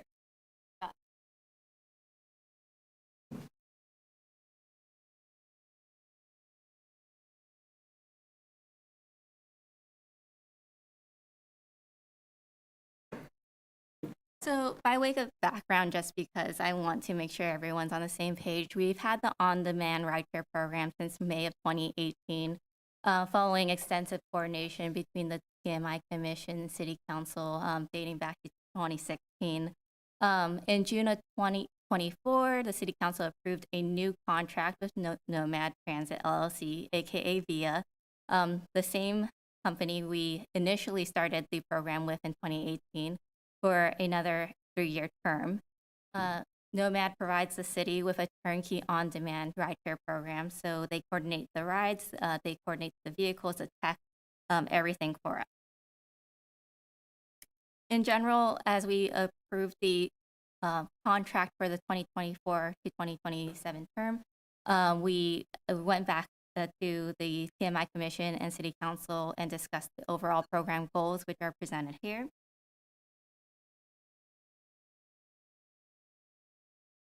And as a reminder, currently about how the program operates, we provide corner-to-corner rideshare service within West Sacramento. And also now we're piloting a drop-off pickup in the downtown Sacramento zones, which I'll get into in a little bit. But the overall current actual program that we have is the West Sacramento city limits. We currently have 18 hybrid Toyota Siennas, inclusive of 7 Wave. They're not always out. VIA works with us and looks at historic demand to determine how many vehicles are out at a given time to manage the current demand with the amount of vehicles available and to manage our budget. We operate between 6 a.m. to 11 p.m. on Monday to Friday, 9 a.m. to 11 p.m. on Saturdays, and 8 a.m. to 8 p.m. on Sundays. Currently, fares are $3.50 for a single ride, plus $1 for additional passenger. Riders can also purchase a weekly pass that allows them to ride 4 rides a day for 7 days for $15. All fares are 50% off for eligible discounted riders. And this is just an overall snapshot of the VIA program performance since the May 2018 launch. In this fiscal year, we have hit our millionth completed ride. And in fiscal year 24-25, we completed a total of 198,000-ish rides. If you look at the graph, you can see the breakdown of completed rides versus other types of requests. Typically, we have something like an unaccepted proposal, meaning that someone tried to book the ride, but then decided they didn't want to take it. There's other errors, say they had the wrong billing information, or their credit cards expired, or they may have some other type of tech error at the moment. They can cancel. The cancel ride is just like the driver may have canceled the ride for some particular reason. And then seat unavailable is if they tried to book a ride, but there's just too much demand during the time that they couldn't get a seat, or maybe that their ride couldn't be coupled with the current routes that someone else might be taking. And then sometimes there's no-shows, as explained. And then we used to keep track of out-of-service bookings. So if someone tried to book a ride outside the service hours, we had that information. VIA's done some updates to their background tech, so we actually currently don't track that in fiscal year 24, or it stopped tracking in mid-fiscal year 24-25. But we have talked to them about like that. We do find that information interesting and would like to see it again. But it's a nice breakdown of information for you. And so, like I mentioned, we launched a West Sac downtown Sacramento pilot because in 2020 we entered into a one-year MOU with SAC-RT and YOLO TD, allowing the city of West Sac to actually expand or do drop off and pick up of our on-demand service in downtown Sacramento. Because we talked with SAC-RT, given the fact that they now use VIA as well, we were that kind of helped our connection in working on this MOU and allowing us to pilot this expansion. With that MOU in place, we applied for a Yolo Solano Air Quality Management District grant, and we were awarded clean air funds of $13,700, allowing us to subsidize like a free pilot ride into downtown Sac to see kind of the demand. We've heard interest in via going to downtown zones or points of interest from our constituents, from the TMI Commission and City Council ever since we launched the program. In particular, locations such as the Kaiser medical offices in DOCO, as well as like connections to light rail service. So we launched this pilot in mind with that and selected 3 pilot zones for pickup drop-off. So that included Kaiser, downtown Commons Medical Offices, the Sacramento Valley Station, and a stop at like the intersection at 8th and N, which connect to the light rail stations. We launched the pilot in October 7th, 2024, and all the free rides were utilized by December 25th, 2024. We continued the pilot, now you just pay regular fares, after December 25th to continue seeing how it would operate. And during that time, we also coordinated and discussed with YOLO TD and SAC-RT and came to an agreement about extending the MOU. So it's now extended to June of 2027, allowing us to continue the pilot. And the intent of that is to consider changes to the pilot parameters and testing different pilot parameters and to see what would work and fit into our program as a long-term solution. In general, we completed over 147,000 rides between October 7th, 2024 to June 30th, 2025. And during that time, the pilot comprised of about 16,000 rides. So each month you can see the pilots range between 8 to 12% of each month's completed rides. Further breakdown of the rides into the downtown Sacramento zones by pickup drop-off location. You can see that the 8th and N Street and the Kaiser downtown zones were the more popular. There were a total of 6,000 to 7,000 pickup drop-offs between each of the zones, whereas the Sacramento Valley Station only resulted in 1,872 complete rides between the October to June timeframe. For some more information, the average intra-city trip, so if someone were taking a ride within West Sacramento, only within West Sacramento, the average trip distance is about 3.3 miles. The median distance is 2.8 miles. Downtown Sacramento trip, in comparison, the average distance is 5 miles and the median distance is 4.5 miles. I would like to note that for the downtown Sacramento trips, we did see about 30% more rides starting or ending south of the Bard Canal, which could probably contributes to the fact that the average and median are higher.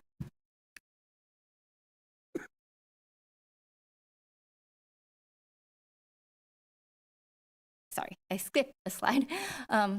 From the results of the pilot between October to June, The city staff has discussed with Yellow TD and SAC-RT, and city plans to remove the Sac Valley Station pickup drop-off zone. On this map here, you see the Sac Valley Station zone is about 2-ish blocks away from the Kaiser downtown drop-off location. It's less than 1,000 feet away from that location, and we feel that we can just use the Kaiser downtown drop-off just for anyone who wants to continue utilizing that for Sac Valley Station. There's like ADA accessible crosswalks and infrastructure to get them to Sac Valley Station. And typically our on-demand service, like I mentioned, is a corner-to-corner service. So most of our riders in West Sac are used to being walking like 500 feet usually to their final destination. So we are planning to remove the Sac Valley Station for that reason. We also plan to test a new fare structure. We're planning to set a $4.50 distance-based pricing. So we start the fare at $4.50 base plus a $1 per mile fare. We anticipate that the maximum fare will be $12.50 from this, just based on the furthest distance of in West Sac to this downtown zones. Also, the fares are calculated before a rider accepts their ride. So a proposal pops up. The proposal always pops up on their app, or they're told the fare via the phone call before they accept the ride. And it's calculated based upon the distance they are to the final destination. It doesn't include any like additional passengers that are picked up or dropped off along the way. And then we also plan to eliminate the downtown Sacramento rides from eligible via pass redemption. We plan to implement these changes in late summer 2025, and we will continue testing changes to the pilot parameters to see what might work for our program through June of 2027. Now I'll get into the via pass fare a little bit. Is that important to any of? Okay, sorry. So via pass, so currently we have a fare structure where a single ride is $3.50. Via pass is $15, and it gives you up to 4 rides a day for 7 days. Eligible discounted riders, again, receive a 50% discount, whether it's a single or via pass. So seniors or people with disability who have verified with the city, their via pass costs $7.50. The staff is proposing to increase the via pass to $28 from the $15. To the graph on your right, you can see that via pass accounts for approximately 45% of all weekly rides. We see that via pass we anticipate that via pass will continue to offer significant savings for people. 4 rides a day over 7 days cost $98 in regular fares if you were to book a single ride every time, and $49 at discounted fare. If you purchase the via pass and all rides are taken, riders actually end up only paying 53 cents per ride or 27 cents per ride if they have the discounted fare. So I wanted to share this because it shows that via pass holders, there are some via pass holders that are what we consider power users, taking a significant number of rides, 50 to 110 rides a month. And I want to note that the via pass power users, these people taking over 50 rides a month, they actually only account for 2% of our riders, but use 12% of our vehicle hours. So our vehicle hours are how we pay via, like how many vehicle hours used every month is, we have an hourly fee on that. So the power users account for 2% of our riders, but use over 12% of our total vehicle hours, as compared to our general VIA pass riders who are only like the non-VIA pass riders all the way to the right, account for about 50%, 51% of our weekly riders, but they they account for 85% of our weekly riders, but they only consume 51% of our monthly budget. And I've shared this before, but I want to reiterate that generally our cost per ride ranges between, I would say, like currently $15 to like maybe $18 per ride, depending on the month. I just showed here the fiscal year 22-23 actual cost per ride, and then the fiscal year 23-24 estimated cost per ride over the course of the fiscal year. Our cost per ride is calculated by our contract with VIA and how much we spent on those vehicle hours, plus our staff time, divided by ridership. And I haven't been able to finalize the fiscal year 23-24 estimate, or 23-24 numbers yet, because we just completed the year. I'm sorry, that should be 24-25. Put those numbers. So the top one should be fiscal year 23-24 actuals, and then the bottom should be fiscal year 24-25 estimated. I apologize for that. Yeah, so our fiscal year 24-25 estimated cost per ride was about $16.25. I'm still awaiting final invoices and everything, so that's just the estimate shown for your information. I've also explained this before, but for your memory, the on-demand rideshare program is funded, or has historically been funded, by the Transportation Development Act funds. The Transportation Development Act funds are funding from the state that is based upon like diesel and gas tax. And there's like calculations, and there's separate categories. So LTF means Local Transportation Fund, and STA means State Transit Assistance. And there are specific uses between both. STA is more specific, and you can only really use it for transit and transit planning, versus LTF is a bit more flexible. We receive this funding, or it's like allocated through the state. It goes through SACOG and YOLO 2D. And we, after there is funding that we need to give to SACOG and YOLO 2D for planning and transit purposes, and we deduct that from what we're allocated, and the remaining balance the city can use for any local purposes that fall within TDA, the TDA guidelines.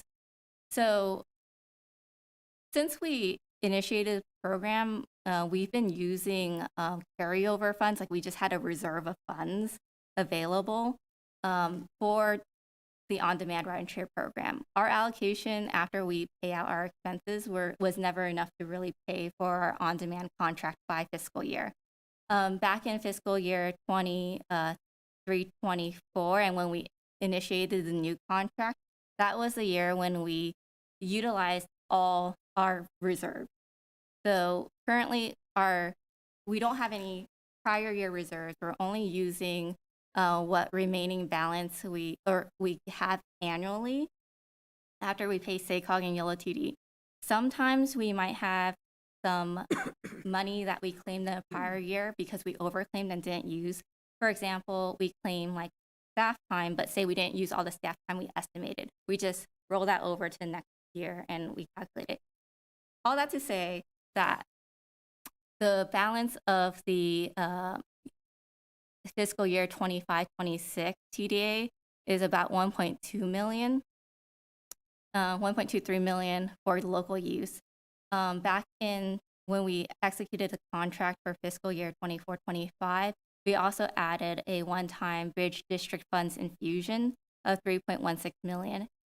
Each fiscal year, our contract with VIA estimates that it costs us about 3.2-ish million. For fiscal year 25-26 and 26-27, we agreed to a 3% increase for CPI. So of course, you can see that the 3.2-ish to 3.4-ish million is more than we have available for the more than what's available in the local transportation funds. If this is the estimate that we continue to get allocated to us and the SACOG and Loyola TD expenses remain the same, we anticipate that we'll need about $600,000 in additional funding for fiscal year 26-27 and approximately $2.4 million each year after that.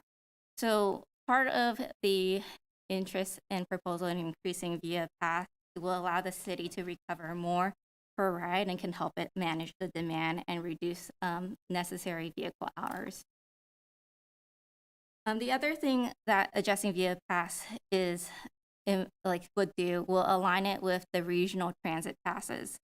If 4 weeks of via pass are consecutively purchased, a rider would pay only $60 for an equivalent of like the month, and then $30 if you are a senior or disabled.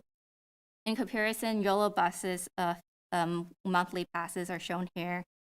As such, you can see that the city's via pass is significantly less expensive than YOLO buses transit passes by a month. I'd also like to note that YOLO buses transit passes allow you to take unlimited rides, and via pass only allows you to take, again, the 4 rides a day over 7 days. Similarly, via pass is also significantly much more affordable than SAC-RT passes, which are the basic pass is $100 for a month, and a senior disabled is half of that. Other via markets have also updated their via pass price. Arlington, Texas has increased their weekly via pass. They give a similar amount of, or exactly the same identical weekly via pass program. So 4 rides a day for 7 days. They went from $15 to $25 in January 2021.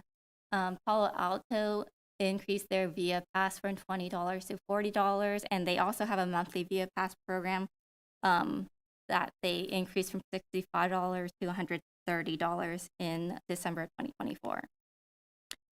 So tonight I'd like to ask for the commission to provide comments and feedback. We plan to present this information to City Council and seek direction. If City Council is supportive of fare changes, we will implement these changes hopefully with via pass and the downtown Sacramento pilot at the same time, as to avoid like multiple changes and confusion to riders. If the City Council doesn't support the fare changes, then there will not be any via pass changes to be made, and City will continue testing the parameter changes to the downtown Sacramento pilot. So the changes I indicated with removing the Sac Valley Station and increasing or implementing a new fare structure and eliminating those rides from via pass will still be implemented. We will continue to monitor on-demand program and report regularly back to the TMI Commission, City Council. Again, these proposals can adjust the amount of funding that we need to find, given that we have a fiscal cliff in fiscal year 26-27 that we need to fill, and we will reassess what potential funding sources we can apply. And with that, I'll turn it over to the commission. All right. Thank you very much, Ms. Chan, for that very extensive and detailed discussion. We really appreciate it. Before we get going, are there any comments from the public? No. Okay. I just want to clarify, I do see that before we get into the questioning, we are being requested to receive the presentation, 2, to conduct a public workshop to receive feedback on the on-demand service pilot program and fare structure, and 3, recommend to the City Council that we support an increase in the fares, or not recommend it. Is that correct? That is correct. Given that there are no members of the public in which to conduct a workshop, it would just go straight to the commission to provide feedback. Okay, great, thank you. And with that, I guess we'll open it up for questions and comments. I can. Aye. Oh, sorry. I'll try to be brief and then I can pass it to you, Commissioner Banks. Okay. Well, thank you, Stephanie. That was a great presentation. I just want to share my experience because I take VIA to downtown twice a week and have been since December. I like that you're removing the Sac Valley station. I used that originally when I was going to downtown, and I found that drivers would be confused trying to get into Sac Valley station. And some would, well, one time I was dropped off kind of on the side of the road, which I didn't report because I knew that they were just a bit confused. But I found that Kaiser is a much more easy to navigate, reliable to anticipate how long it will take to do the drop off because there's less opportunity for wrong turns. So I think that's a good call, just from my own experience. And I want to say that this option to go to downtown has been extremely helpful for me and my family. We have one car in our household, and I also navigate weaving in daycare drop-offs to my schedule to get to work. And without VIA, my husband would probably have to drop me off every time I go to downtown since the bus schedule doesn't line up with my complicated schedule. So VIA has been extremely helpful for me going to downtown. So I appreciate that you guys are considering keeping this pilot. I mean, it sounds like it's going to 2027, so I hope it just will become a long-term option because it's been really helpful.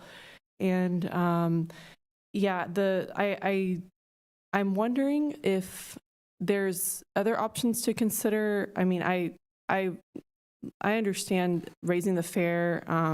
I think that, you know, it's very important to allow for the sustainability of this program. So raising the fare could be a great option. I'm also wondering about, I think we've talked about it before, but the time that VIA is operating. I know they go to 11 p.m. I don't know if you have considered that as another cost-saving measure, or maybe Sundays. I remember Sundays were one of the lowest use days. I don't know if you guys have considered a mix maybe of increasing fare as well as limiting times that VIA operates, or if there could be an opportunity for a survey to see, you know, if maybe there's a way to lessen the operating time so that the fare doesn't have to increase quite as much. I'm just wondering how you came to the conclusion of only focusing on raising fares. Sure. We didn't. We can like look into testing our changes in hours of operations to the downtown zone in the future. We propose fare changes, and we looked at the cost to book a ride on Uber and Lyft, and also considered how much it costs the city to operate rides in general, and kind of set that at like the maximum that we would even consider setting the like downtown ride fares to be. And the rides to downtown from like on Uber and Lyft when we tested throughout like the day typically range from like $16 to like $30 one way. One time I did it, it is that much, yeah. So we just felt like it was still a competitive fare compared to those options. Ask Jason if he wants to chime in with any.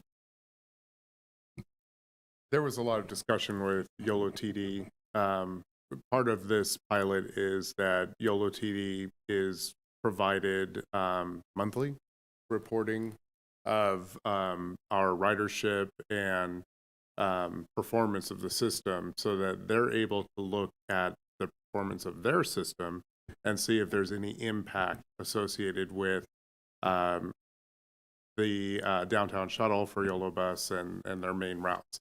There is a correlation. The more folks that are using VIA, it appears that it's a positive correlation that their ridership has gone down going into downtown. So for us as YOLO Bus contracted members, and understanding that the overall goal is to have a more holistic use of the transit system, we worked with YOLO TD and came up with the idea of pricing this in between what somebody could choose to take YOLO Bus at a less expensive fare to get into downtown. Of course, as you had just mentioned, there are time restrictions and it may not necessarily be as flexible, but it's a very much a cheaper option than calling, a ride-hailing service like Uber or Lyft. So what we are trying to do is strike a balance, while at the same time learning more, since this is a pilot and we're enabled flexibility to look at rates. We've decided it was the best bet to kind of come up with an intermediate price and then see how that impacts demand, if at all. So my hope is that we won't have to do this forever. I was going to bring it up at the director's report, but Sacramento's streetcar, the downtown riverfront streetcar, has been fully funded in the FTA's budget.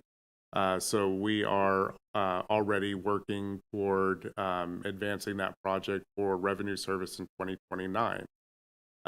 We purposefully created these stops in an effort to mimic the downtown riverfront streetcar light rail extension.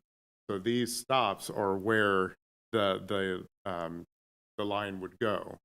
And so when that actually hits revenue service in 2029, it will be redundant service. So we will again be looking at, okay, are we going to have then rides that are discounted that drop you off at light rail, or drop you off at the transit center, locally, so you can pick up YOLO Bus? We're going to have to be looking at this again. So the point of the pilot is to be very dynamic and to see, is there built-in demand for light rail? Yes, we have seen that with the stops that we have now. There are folks who want to get the light rail. What about going to Kaiser? Yes, we are seeing that there is demand to do that as well. So we know that once we get the light rail extension, that's going to open up a lot of doors there. So I think for now, what we're trying to do is just continue to learn through this pilot, while at the same time balancing the interests of our partners in the region.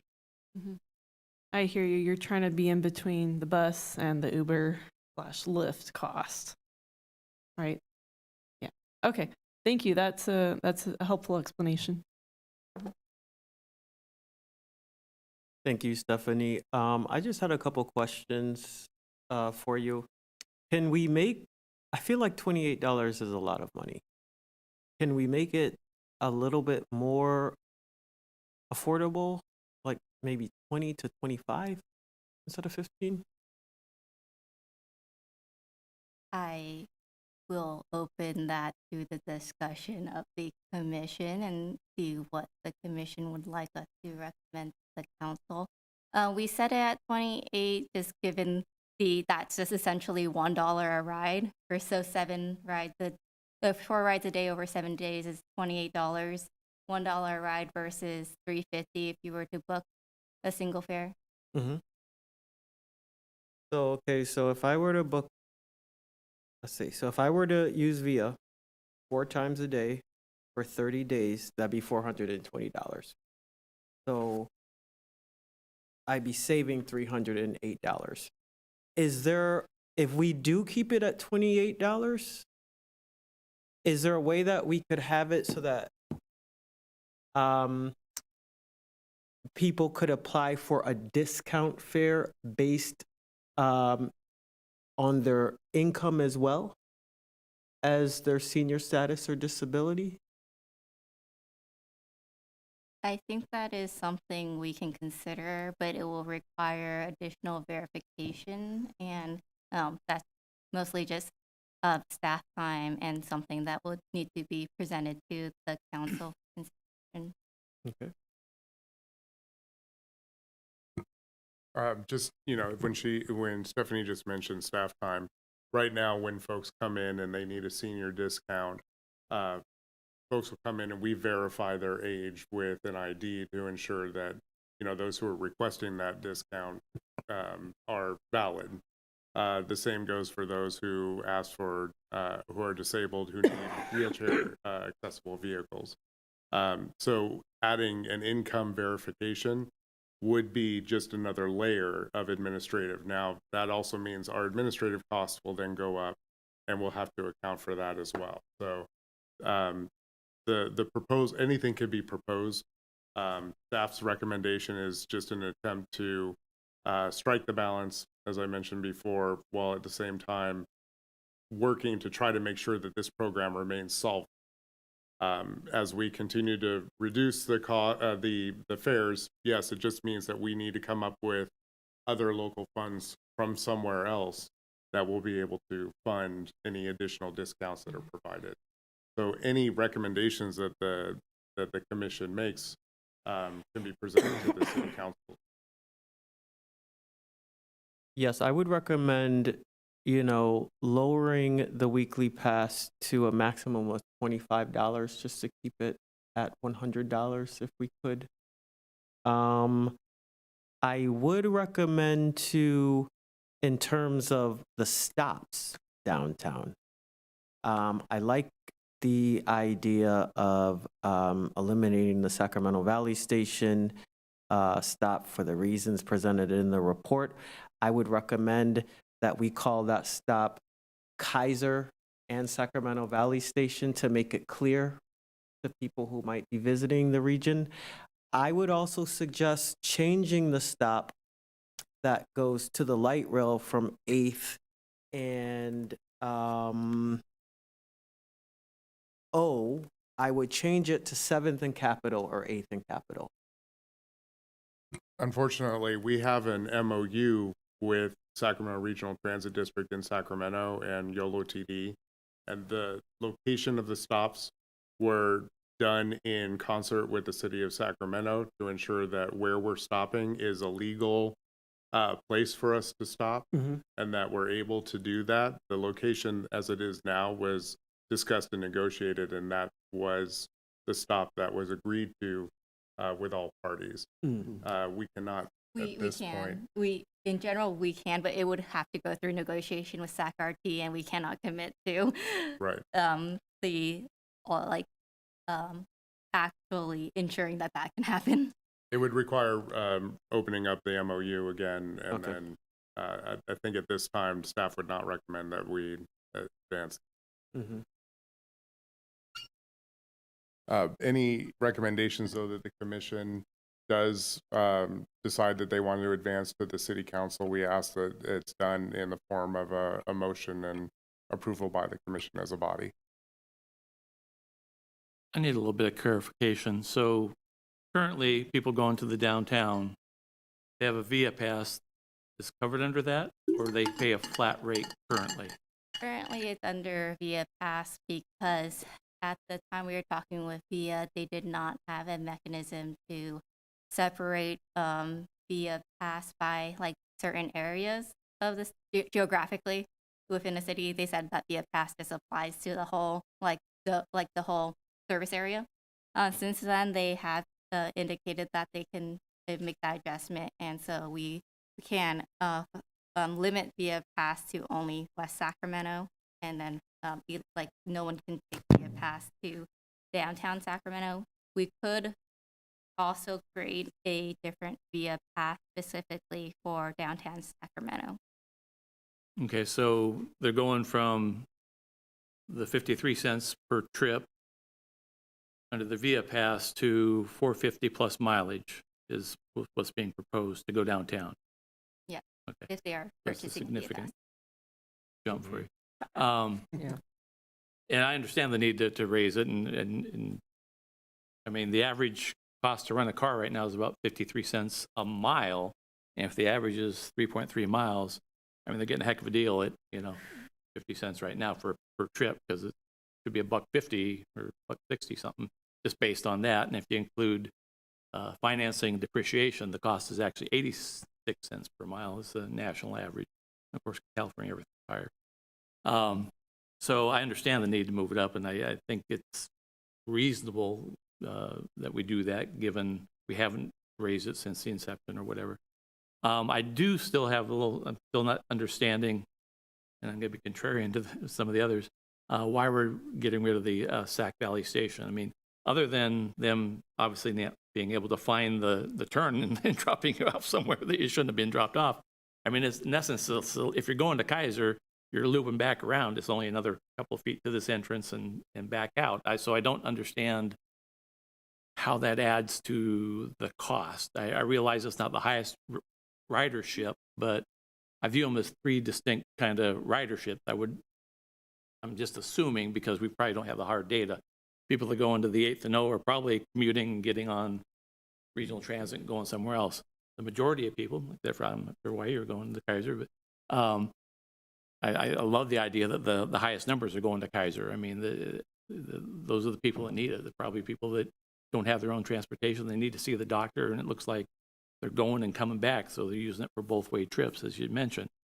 But I view the Amtrak users, assuming that they're traveling and probably maybe have some luggage, and at least a number of them. Some are probably just commuters, probably the backpack and their computer or whatever. But I view them as distinct users, and I just feel if there's no additional cost to make that stop, what's the bang for the buck to eliminate it? I mean, Well, you know, I ride via, and I work at Golden One Center. I think I agree with what Sarah said. You know, from my experience, the drivers really didn't know where exactly to pull in at Sacramento Valley Station. but that's a training issue, and I mean, after a couple of weeks on the job, they should be able to figure that out. It's a loop. You make Well, it's a training issue, and it's also, you know, from my experience, people were going to Sacramento Valley Station and to Kaiser, and because they were in such close proximity, the driver would always say to me, "Do you mind if I just leave you here?" I think once the driver did take me to Sacramento Valley Station, right by where that light rail station is. But he kind of, you know, it was kind of like, well, it's so close. But again, if I was traveling and had luggage, to me it would be an issue, and especially in inclement weather. Again, making some assumptions about the type of user. So you know, you were going somewhere else, you're going to Golden One Center, whatever.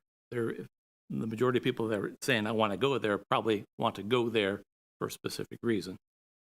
So, and getting the trip back, you got to backtrack in essence to pick it up. In response to the commissioner's question, there is a cost associated with stops. So this is based on an algorithm. So what it's looking, the system as a whole does is it, in West Sacramento, has people walk a maximum of 500 feet so that there are fewer stops, fewer detours that the van itself and the driver has to take in order to pick up a maximum number of people. That algorithm seeks to pick up people and place them in vehicles where they will be within close proximity of the main arterials so that it has maximized the efficiency of the system. So by diverting folks that additional 1,000 feet away from Kaiser, as I had mentioned, we were initially seeing, based on input that we had received since 2018, folks saying, "Oh, I go to Sac Valley Station, number one." We didn't separate. Do you go to Sac Valley Station or do you go to light rail? So when folks want to go to Sac Valley Station, oftentimes they're traveling to areas south and east, where you could just get stopped at the 8th and O area, or 8th and N, walk over to the O Street station, and then just continue your trip. Mm-hmm. So what we're finding is when people say, "I want to go to Sac Valley Station," most of the time it was to go to the light rail system and head the direction that you would already be going if you were at the end station. So for those, and that's reflected in our data that shows it is the lowest number of stops to go to Sac Valley Station. So just that little detour does take time. It does take away from the ability of those drivers to quickly return and pick up additional folks and actually cost the city revenue. So that is primarily why city staff, because of the the lowest amount of ridership in the pilot, because it's only 1,000 feet from the other stop. But if you have a wheelie bag or a small bag, that is not, as Stephanie mentioned, there's ramps there, there's sidewalks, Right. there's signalized crossings. So it's not a barrier from an ADA standpoint. And I would argue it's not a barrier if you're able-bodied to be walking 1,000 feet.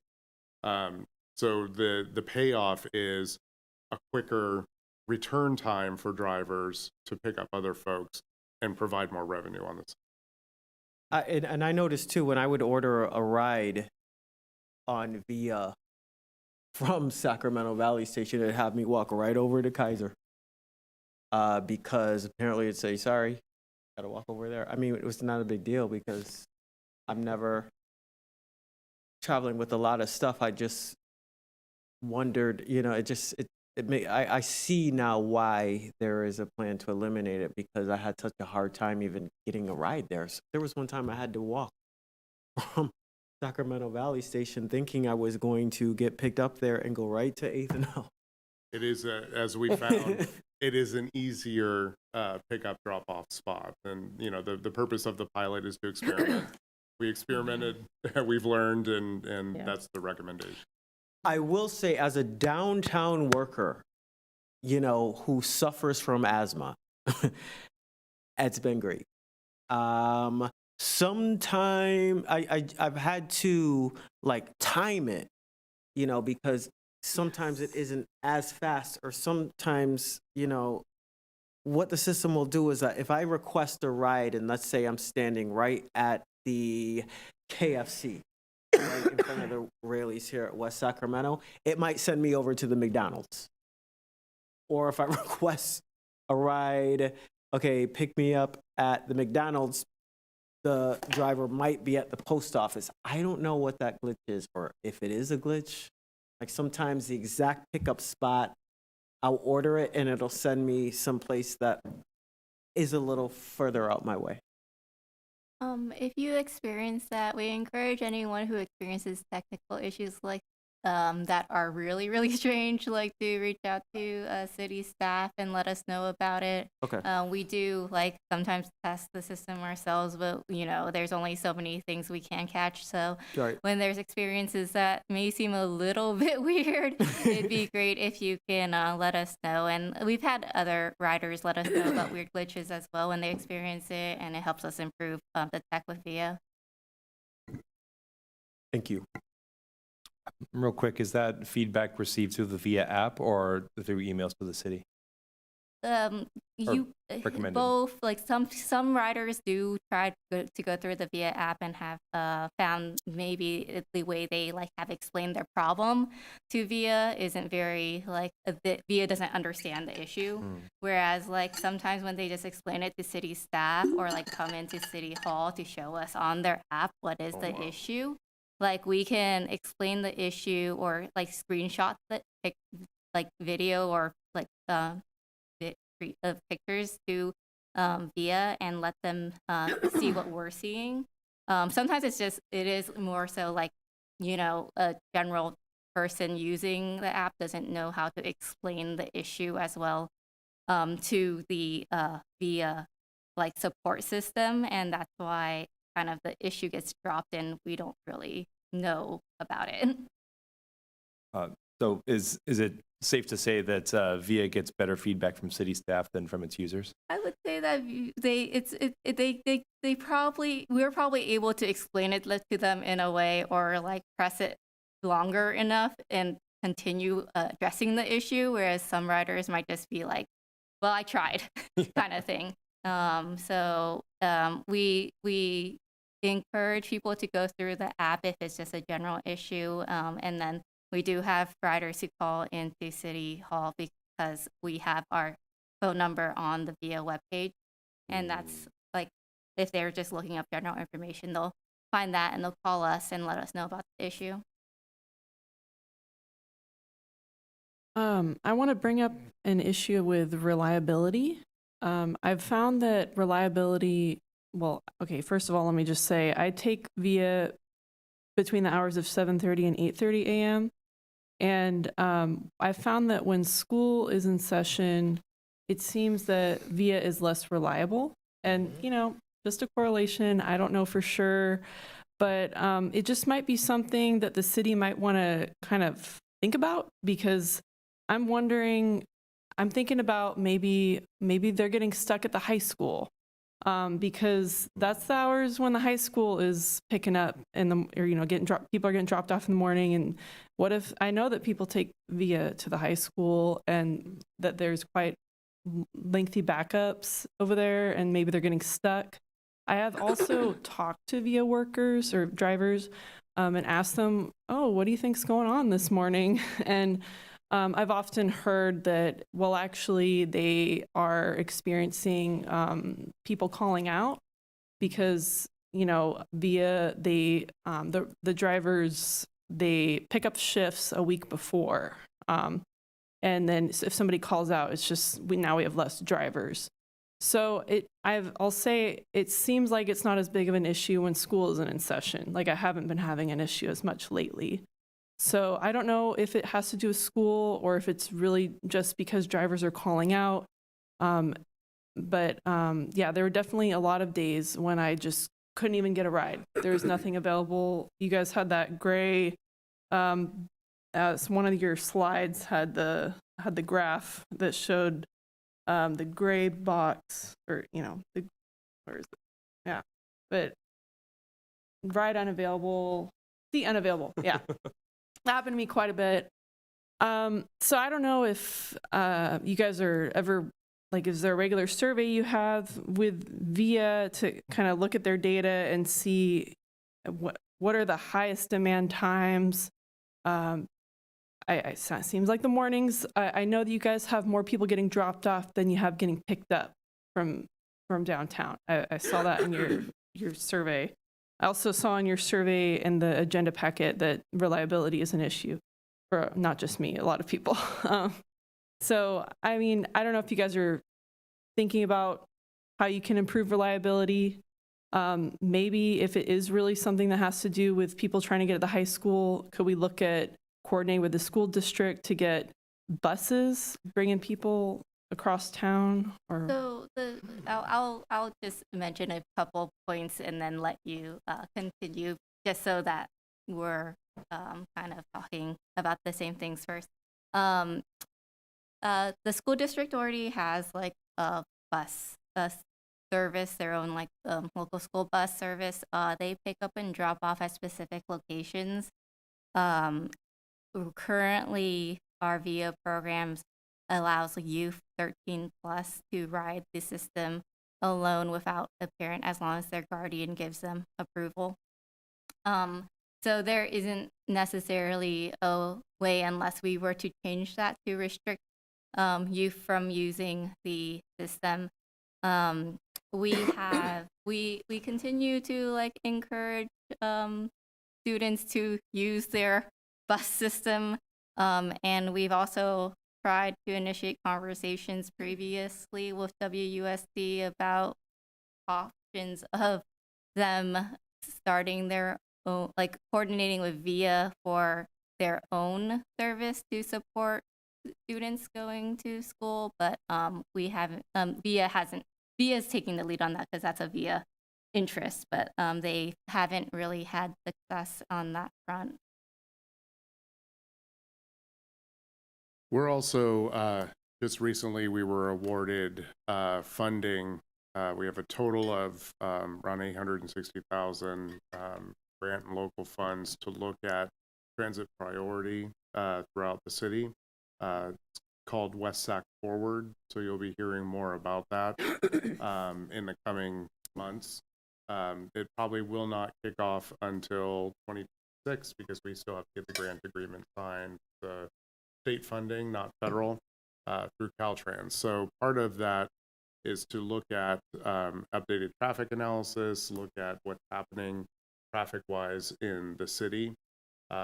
We are doing that as well with other projects, but for this particular, we're looking at on-time transit reliability, including looking at potential solutions like transit-only lanes during peak hours, and other ways that we can have signal priority for transit vehicles, jump lanes or jump queuing lanes where buses can, they go into a left-hand turn lane but jump over into the main lanes. There's different strategies that can be incorporated to make transit services, including on-demand rideshare, better and more of a preferred alternative over single occupant vehicles where you see, massive congestion happening around the high school.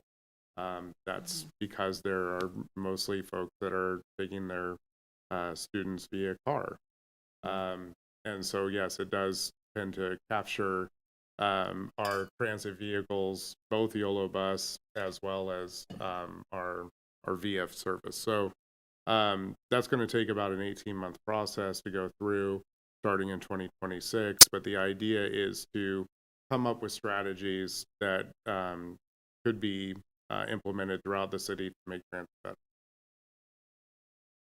Does VIA charge us by driver hour, number of driver hours, or do they charge us by the mile?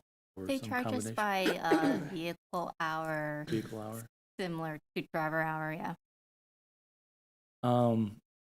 Do we have metrics on number of distinct users? I mean, like how many distinct users per mile? I mean, we got a lot of ride We do. information here, but do we know how many distinct users we have any given month? Or We do, or at least we can access it through our back-end dashboard. I don't have a number on no, the I top don't. of my head. I know you should But ask we- before that, but yeah. I'd just be curious how many actual distinct users we have on any given period, whatever. Mhm. If you wanted to put that out when you find that. Okay. And so we're trying to fill a gap. You mentioned some numbers, and that they're not in front of me, but future year gaps. I mean, how full are we filling the hole right now, and when will we have to come back and figure out how to fill some more of the hole? So our current contract term is to fiscal year 26-27, and it would technically end June 2027, same as the timeline of the pilot. Our current gap within this initial term, we have enough funding for next fiscal year, but fiscal year 26-27, we estimate right now a $600,000 gap that we would need to identify before that fiscal year starts. Whether through the including if we make this raise and fare, or No, this that might is- help reduce that. yeah, it Okay. might help reduce it if we can reinvest more fare revenue into our program or reduce the cost of the amount of driver hours or vehicle hours we're using. So that estimate I continue to track. And so last year when we presented the initial contract to TMI Commission and Council, I think I estimated closer to $1 million. The reason we saw savings currently is because we entered into a prepayment with VIA, and we were able to get a 3% discount. And then we also we didn't utilize all the vehicle hours that we budgeted for this year. So in terms of talking about times when we can consider more reliability or something, that's something where VIA looks back at historical data by season, and also by the more recent term of how much vehicle hours they adjust, and they adjust it pretty regularly. And that's why we have a turnkey service so that they can do that for us. But so this year we also didn't use up our vehicle hours, and that savings is going to be rolled into next year. So that 1 million gap that I estimated last year now has dropped to about 600. Okay. Do they provide any kind of metrics on their algorithm efficiency, i.e., there's times when I'm going down to Home Depot and I'll see 3 vans and they're all going right in the same area, but it's maybe one person this one. I mean, sometimes I think, well, guys, be picking up 2 people or something. I don't know. It's just, do they work with you on that, or? A little bit. Sometimes it might also be because we set like rest zones or stop zones. If a driver doesn't have anyone to pick up, or if they're like waiting for their next ride request, we set it in certain areas, and we can tell VIA to like where those might be. So for example, in the past, like maybe 2 years ago, we heard that there was a lot of issues getting a VIA during game days at the high school. And so we asked VIA if they could set like any vehicle, like maybe 1 or 2 additional vehicles down at Southport Town Center so that they were closer to the high school if they didn't have any rides. So like sometimes it's a matter of like where are they resetting to Right, to wait. okay. But in terms of like overarching other efficiencies, there's like not much information given to the city unless we like ask for it. And we have to remember that they are a private company with proprietary Their software. data, right. Is there any kind of, obviously you've mentioned some other cities that use this. Do you guys have any kind of user group or where you guys share information about? Arlington, Texas, and ourselves were the first in the country to come up with this, and we both kind of argue back and forth about who did it first. We did, as far as I'm concerned. But we shared a lot of data. Stephanie has, called other folks. Sarah Tran, who you might remember, was here some time ago and helped launch the system. Often called different folks in different regions to talk with them about their transit services and share information. But since we in Arlington were the first, we were the ones who were sharing the most information. Now, Palo Alto has info. There's startups everywhere. So it's pretty easy to get a hold of some of these jurisdictions and, just pick their brain about, what their experience. As Stephanie pointed out, that's where she has the data here from other folks like Arlington, who in 2021 had already raised their VIA pass rates, and we chose not to. But now we're at a point where we think it's, definitely something that we'd recommend. How many other companies out there like VIA are providing this service to cities? Or are there? There are there's a number of them. I don't have like a number on top of my head, but Chariot also submitted a proposal when we first launched the service in 2018.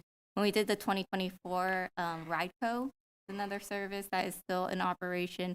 Some of them have like come and gone, so I'm right. RideCo is one of the largest. They did propose on the latest.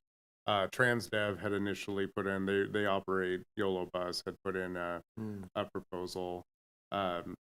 You might know. I think I've mentioned it before that VIA operates Socrates Smart Ride. So there's not a lot. There's a handful. Their technology might be different. All of their algorithms are different. Some of them specialize in using larger vehicles, not the smaller vans. So it just kind of depends on what you're looking for. VIA just happens to fill that niche that we're looking for the turnkey, as well as meeting some of the expected parameters that we look for as a local, smaller jurisdiction. The SACRT uses a kind of like a mini bus, don't they? They do. It's a little bit slightly different, and they're also unionized staff, and so they have a little less flexibility in some places than we do. But it just depends on what you're looking for. Most of these companies can tailor packages to your needs. When we had interviewed, there were some benefits that RICO had presented to us, but the majority of the benefits came from the proposal that came from VIA, why they were recontracted. I'd also note that the way other agencies operate their program might not be the same as the city. So, for example, SACRT only uses the VIA tech. So the vehicles are theirs. The drivers are hired by them. They only use the tech from VIA. I think it's wonderful. I mean, I love seeing them buzzing around town when I'm out walking or riding or whatever. I think it's great. So whatever we can do to sustain it. Yeah, I've got some questions on demographics. Can we go back to the who's going where slide? I think you had a slide about. Yeah. This one? No, I think it was a bar chart about who was on Via Pass. And, Oh, okay. This Yeah. one. maybe not that one. That's okay. Yeah, I've got some questions on. I know we were talking about costs and stuff like that, and so I was curious as to like who's going where, who are the power users, and I think one of the questions was who's going downtown. We were talking because we're talking about raising the price, and I think there was a really good discussion about it being an intermediate price, and obviously parking downtown is very expensive, taking an Uber downtown is very expensive, and so I'm curious about who it is that's going down, and are they going to the work? Are they price sensitive or not? I think it'll be interesting to see that as we do change the price fare to see how that demand changes, because it'd be interesting to see if these folks are in fact price sensitive or if they're potentially getting their transit subsidized by the state. I'm not sure if that's possible, but I know that It it is. I get it subsidized. Right, so they may be, the state workers may be very insensitive to price changes, but other workers may be very sensitive to those price changes. So I'm curious to see what will happen. And I think we had a good discussion about light rail. It was interesting to hear that most of the folks going to the Sac Valley Station were not actually getting on Amtrak, they were getting on light rail. So, I think if we're not getting a lot of Amtrak folks lugging luggage around, maybe it's not a good stop for right now. And there's a lot of other big changes in our transportation system happening. I did hear that the I Street Bridge has gotten some funding. We are talking about bringing light rail across the river. So, maybe the Amtrak customers are not a very strong demographic in the first place, and they could potentially be taking Uber anyway. So, I think I support removing that station from what I've heard in today's discussion, because I think my initial reaction was, oh my gosh, we want to serve light rail, we want to serve the train station, but it sounds like we are serving the train station with Kaiser, and therefore it doesn't sound like a big deal. And I'm also curious about where people who are going to say Kaiser are actually going. I suspect that many of them are not actually going to Kaiser. I suspect many of them are choosing Kaiser because that's the most convenient location Many of them are going to wherever they're going. Golden One Center. Yeah, Our coworkers that come Or from for West Side. deeper into downtown, I walk 10 minutes. Yeah, they're walking downtown, yeah. So I think Kaiser is probably a proxy for general downtown access, as probably 8th and N may be a proxy for general light rail. So I would say keep that in mind. There may not be a ton of demand for Kaiser itself, but it does seem like that's the most convenient location for a lot of other walkable locations. I think that's fine. But yeah, as you go forward, I think it would be interesting to sort of track some of those demographics, try to figure out who they are, where their final destination is, and how price sensitive it might be. Chair Zimmer, I think you might be thinking of the attachments. We did do Okay. a survey where we asked, at least during the free fare period, of where riders are going, if they're going from West Sac to downtown, and then where are they going if they're going from Sac to West Sac. And from that, we saw that most of the people going to downtown were using it for school or work, social or recreational activities, or medical and dental appointments. And that was all over like 30% each of those categories. Right. So maybe that's the chart you're thinking of. Yeah, it might be. Yeah. Yeah. Or maybe what are their geographic locations? Yeah, I'm also curious about the power users, and also, and maybe this ties into, are the power users, do you have an idea of who they are? Like, are they students? Are they people going to work, or is it a mix? We don't know, and we haven't conducted or reached out to those particular riders to learn more about them. VIA has anonymized their data, so we only really have a rider ID tied to each ride for some privacy reasons. And so unless we are to conduct a survey and they are to respond, we don't have exact demographics on those users. We have had a couple of those power users respond to prior surveys. I remember one of our prior survey responses, there was a user who was a power user, but also a very long distance travel user because they would use it to get to Amtrak, or not use it to get to the edge of the city, go to Amtrak, and then go regionally to Sacramento, to San Francisco or something. Because when we asked how long is your total trip, with any connections to other forms of transit, they put in over 50 miles. Wow. Whoa. Okay, wow. It used to be before we had the downtown pilot, we had heat maps where we could see where people were being dropped off. I think we've presented this to the commission before. And one of the biggest heat map zones was Tower Bridge. So it really showed. I was one of those people because it's like, listen, Right. man, I got to get to work somehow. So that told us immediately that there was Absolutely. this need to get over the river. I don't think we have done any kind of update since then. It just seems so logical to get people downtown. We have Golden One Center, the light rail, so I'm so glad that we did this. It changed a lot. If it's changed my life, I know it's changed your life. Yeah, definitely.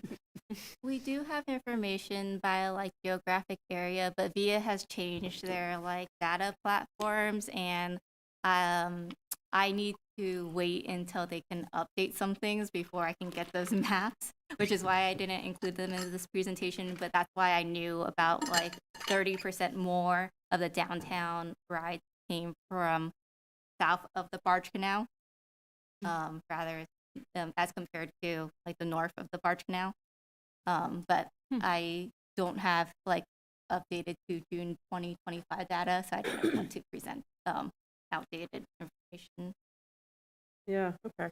I had another thought when you were talking about school buses and school drop-offs, and that was, if you have a school bus pickup zone in a school, you could have a VIA blackout zone in that area for certain times of day. That way the students aren't, choosing to take VIA instead of the bus that's already been made available for them. You could say, between 7:30 and 8:30, whatever time it is, Monday through Friday, you can't get a VIA in this zone going to this location. So Just say, nope, maybe the rest of the day you can, but make the students take the bus. So does the school district, from my understanding, they don't have a transportation program? Well, I think do. somebody said they do. Yeah. They do. Yeah, because I noticed that okay, so I normally work between 2 and 3. And when the school year is on, I notice that there is specifically a surge from what I see of young people coming to and from high school, specifically older students, teenagers. Why that is, I feel like a lot of students feel safer riding in VIA. A lot of parents feel that it is safer for their kids to ride VIA because, they feel as if walking in certain parts of town aren't very safe in terms of being a pedestrian because of traffic. I just don't know what to do in terms of because it is frustrating because between 2 and maybe 4, it is hard when dismissal is going on. It is hard because you remember you got kids who are staying afterwards. Right. So. Yeah, I mean, if the kids are staying afterward and the buses aren't running, that's not the issue. It's if it's 3 o'clock and school gets out and they all want to go to the same location the bus is going anyway, maybe that's an area that VIA doesn't need to be running. I don't know. This is an idea. We can explore that. One thing to keep in mind is, one, we don't want to block out anybody that's in a residential section that wants to pick up VIA. Right. The other is that if we do a blackout zone, the nearest location outside of that is going to be where the students get dropped off, and oftentimes that means crossing a lot of streets in order to get to the destination they need to get to. So we'll just have to analyze that a little bit more, but I think it's an interesting idea. I'd also like to note that our high school is right next to our recreation center, and it would affect any other users just trying to get to the recreation center. One of those people. Right. So you might have, that might be a bad idea because of unintended consequences. Right. Yeah. That's good. I definitely see the frustration, though. I think that the idea that the tax dollars that are funding Washington Unified and their transportation program and VIA is redundant or double tipping. Right. least they could pay for it. Just wanted to go off of one comment you said, that maybe a lot of state workers get subsidized for passes, and by eliminating the pass for those going No. downtown. They don't, it's not by a pass. And to be honest, it's not exactly clear if they're subsidizing all state workers. My department had to put it out to CalHR and they didn't respond.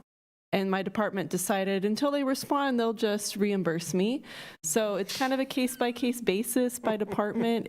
Because this is such a new kind of program, they're trying to understand, they're looking at our agreements with unions and trying to see, oh, is this considered public transportation? And so they have to kind of mull that over before they decide to reimburse you. But it's not based off of Via Pass. It's just whatever you're paying. If they deem it public transportation, they will just reimburse you. Federal government considers it public transportation now. So, it is federally funded in some parts of the region. Folks get federal funding to actually implement these programs. Is there a way that, do you have some sort of paperwork that could be like uploaded to your website for VIA? Because I was having to direct my department to the VIA website to get them to understand what it is. And if there's some document that said the federal government deems it public transportation, that might be a little more persuasive for the state departments. We can look into that. Thank you. That's some kind of broad view questions about VIA, its future, and public transit in general in our city.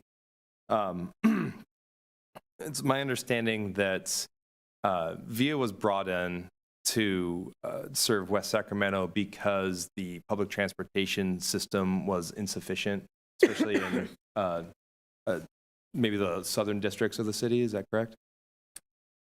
Initially, yes, it was initially conceived as a Southport solution because folks in Southport were not riding the bus. Right. Whether that be bus bias, which does exist, just like rail bias does exist. Folks have a preference for one type of transportation over another. So it was originally conceived as that. By the time we actually went to city council to get this entire program off the ground, city council had decided that no, there's enough benefits citywide, and that it could be also be perceived as problematic that are areas north of the city that are primarily disadvantaged community zones are not receiving benefits that more financially able communities in Southport are receiving. And so the decision was to make this a citywide benefit for everyone. Okay. And the bus coverage with YOLO bus is pretty robust in the northern few districts, would you say? Or so there are right now YOLO buses in the middle of their short range transit plan update, same as SAC-RT. They are looking at existing services and whether or not they continue some of these services, whether they need to be changed, hours of operation, etc. So what we see now may change in the very near future. So we are, as a city, keeping our eyes on that and working with YOLO TD as they prepare that short range transit. do you have any influence on YOLO TD as far as requesting expansions in service, more bus stops, more lines, more hours? We have membership on the board, the YOLO TD board. So in that respect, yes, along with the other member jurisdictions, Woodland and Winter. I guess I'm hoping, and I imagine it is, that the overall goal long term is to have a more robust bus and transit system to serve the city. And maybe as that, say if the bus system became incredibly robust, served all members of the community, that something like VIA would become less over time, less of a priority, or possibly be phased down or phased out. So in concept, yes, but we did have a very robust bus system that people were not riding. And that is the reason we had, I remember when I was first starting at the city in 2014, we had interns 2014, 2015, and we all noticed that a lot of the buses were running empty. So we sent our interns out to count over an entire week, ride every line all day long, and count how many people they saw. I remember the one line that went by the ziggurat, I think it was the 240, I could be wrong, but that one had 2 riders all day. That was it. We noticed in Southport, very few riders were, taking advantage of what was a much more greater coverage, but less frequency. It did not work for all users. So you have to balance out coverage, frequency, and ridership. So you could have coverage all day long that's very frequent, but if people aren't riding it, the city can't afford it. Yeah. If we have not very much coverage and infrequent service, then it's not going to work for people. And again, you're not going to get many riders. So the purpose of the short range and long range transit plans that are put together by these transit districts is to study. They had put together a comprehensive operations analysis to look at how much it costs to run these buses, how much it costs to have these drivers, and how many riders they're projecting. And then they have to come up with decisions. Are we going to have more frequent service and more, opportunity for folks to ride on trunk lines and less coverage? In the first comprehensive operations analysis that happened a couple of years ago, that was a decision that they made, to have more frequent trunk line service and less frequent or less broad coverage. That again is getting analyzed as we speak. Okay. I guess I'm just kind of wanting to know how the paradigm for public transportation is moving maybe more towards these smaller vehicle, more customized demands rather than full on networks. We're not going to get a New York City subway, or anything. But I also wonder if public sentiment might be changing or moving to different places than it was in 2014. It may not be, but there's a whole generation coming up now that grew up with Uber and Lyft, and that is maybe how they feel comfortable, and they may feel very uncomfortable on large capacity vehicles. I know that that's a major problem that SAC-RT deals with the light rail, of just maybe people just don't want to be around other people, and that really pushes things to low ridership levels. But I do want to maybe caution against the idea that people won't come if you build it. But anyway, I think you've answered my questions with that.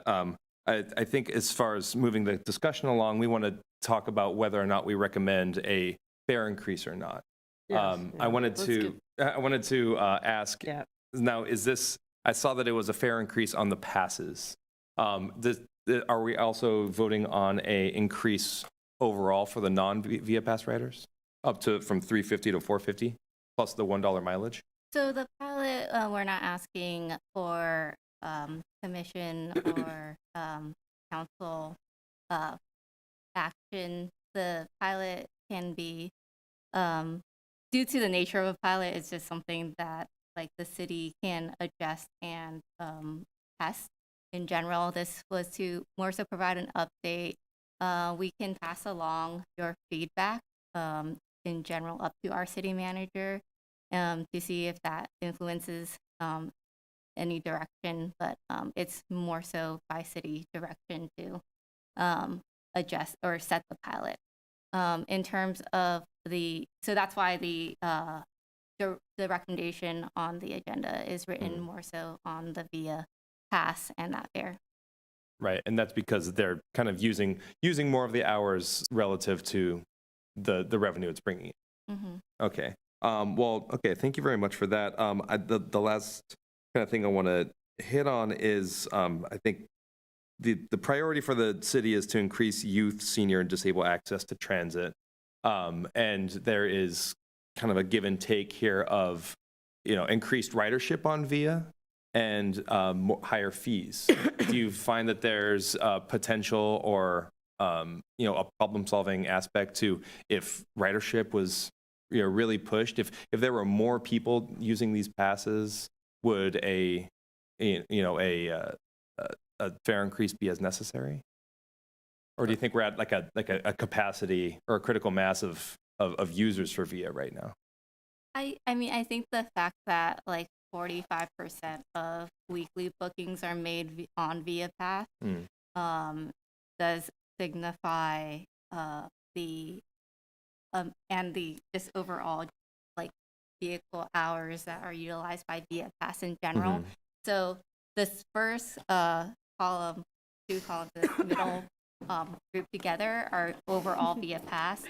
So you can see that Via Pass users in general account for 16% of the riders, and they take up close to 50% of the budget.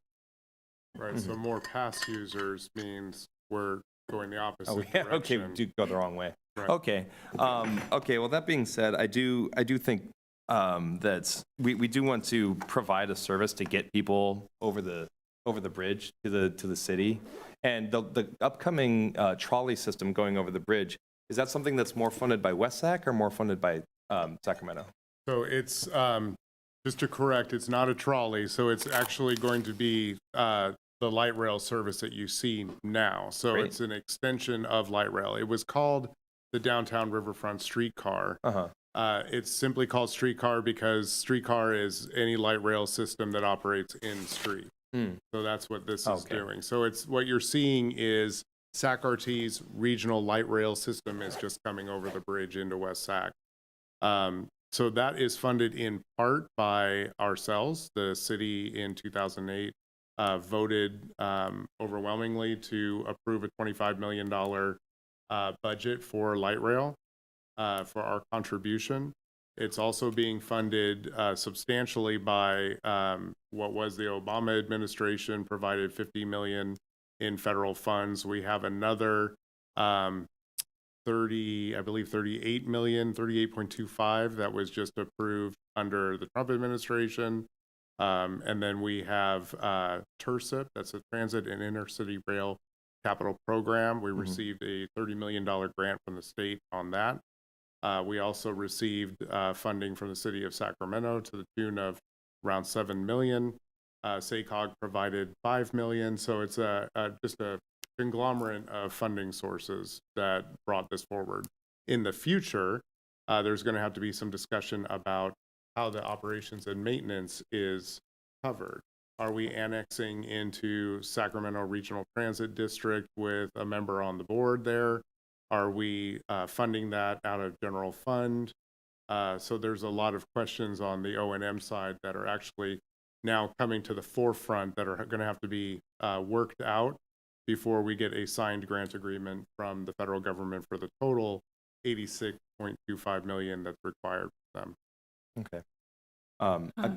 Sorry, I have a personal matter and I need to excuse myself. I understand we have a quorum without me, so I'm going to have to go. Yeah, sorry to draw out the conversation, but there was an idea of a motion to make the fare increase separate for cross river users. I think it's a priority to support people using VIA to get across the river until that light rail system is put into play. So if the commission is willing, I'd like to motion to make maybe a separate fare increase for the power users or for the pass users going over the bridge than the pass users staying within the city limit. So right now, we've been asked to recommend to the city council whether we increase the Via Pass fares to $28 regular and $14 discounted. So earlier we had a discussion about $28 being too much money. I wanted to also note that there is a discounted fare available for those who qualify, and I'm not sure who qualifies if that would do it. Separately, I think we're also talking about Via Pass users who go over the bridge and those who do not go over the bridge. I don't know if that's something that could be possible, if there could be a Via Pass with bridge access and a Via Pass without bridge access, but I think that's what you're potentially proposing, that there'd be two different fare structures. Yeah, is that a possibility? City staff's recommendation in the pilot, which we're not asking for commission's input on that because it is a pilot and we're experimenting with it. We are not going to be permitting Via Pass to be used for downtown. So that's just not on the table to have pass users cross the river? No. No. And so we wanted to give an update of like what we're planning to do, and the feedback that you're giving right now is useful for us to consider in terms of future changes to the pilot program, because we will continue making changes to the pilot parameters up until 2027. Okay, so the commission is not being asked to make any kind of motions on the pilot. We're going to allow the pilot remain a pilot and let city staff continue to experiment and hopefully collect some data on how price sensitive customers are with the pilot and how many I'm not sure how many Via Pass users are going across the bridge, but I thought it was roughly the same amount as going anywhere else in the city. Yeah, a lot of our data indicates that via, at least in terms of time of day and like day of the week and everything, is pretty closely aligned with the intracity or the overall program. So I haven't like extracted Via Pass specifically for downtown, but like given that everything else I have extracted and separated out is very similar in percentages, I would think that. Yeah, so maybe as you continue to do the pilot, there'd be keep that in mind, and if there's some way to have a Via Pass add-on for bridge users, that could be another section of the pilot. We could I think that's maybe what was being expressed, is keep that in mind. All right, so separately, we wanted to talk about this fare increase, and we do need to make a motion on this. The fares are proposed to be increased to $28 for regular users and $14 for discounted users, which I believe are seniors and disabled, and perhaps, is it low-income folks as well? Is that the other? Not category? currently, no. So seniors and disabled are eligible for discounted passes. In youth. And youth? No, No. currently our program only allows for seniors and Okay. And people on Medicare. I think So if they are seniors, yeah. People who are Medicare on seniors and not just people who aren't seniors on Medicare? No, we only have a senior discount and those that are disabled. So can we add people who are, who have Medi-Cal to that? It could be possible. It's just an administrative change. Let's and- add people who have Medi-Cal, people who receive CalFresh, and veterans. That's for the city council to decide and a recommendation that you can make. So can I? So Commissioner Banks, would you like to make a motion to approve the fare increases, but with the caveat that the discounted users should include people on Medi-Cal, people who are eligible for CalFresh, and veterans? Yes. Is that your motion? Yes, I would like to make a motion to increase the fare value so long as we increase the eligibility for Medi-Cal, CalFresh, and veteran. I do have some concerns, as you mentioned earlier. How do you validate that?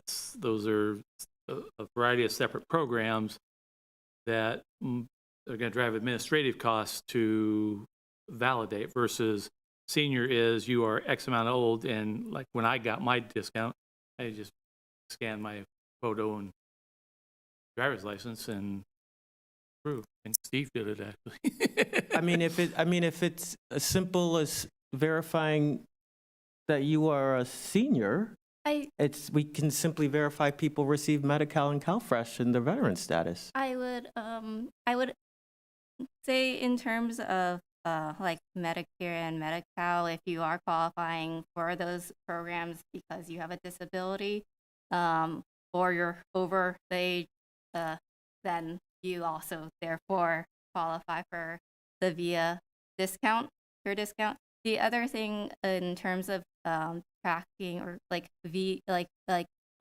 low income or income-based verification is that's something that we have to continuously check for. Versus age is like once you're that age, I know you're not getting any younger. And then So you're talking about how they have to recertify. yes, so I would just note that there is would be a recertification process with a income-based eligibility. We would need to research how much time, staffing, resources that's going to take. This sounds like it may require hiring an additional, at least part-time person. So already that would far exceed budget availability for this program. So we would have to research that to see what it would take and figure out if it's even feasible for us to do it with current staffing or if we need to hire more people to be able to do that. And then what that's going to do for what is already a deficit in the program is more than likely going to be an even greater deficit. So we'll have to figure out then, do we then increase even further cost or, per ride on other users? I don't know. This is something that we'd have to do a lot of verification. If those sort of discount expansions are not possible, would we be able to motion instead for a lower increase, perhaps the 25 as was suggested earlier? You may. Anything's possible. It just takes time for us to go and do the research necessary to figure out if it's going to pencil or not in the long run, which is our ultimate goal. Because essentially what we're trying to do here is we're trying to do what we can fiscally for this program, not necessarily like balance the book. Yes, I would just say it's up to commission to give us the recommendation you give us. We recommended the price we recommended also based upon, again, the regional transit passes.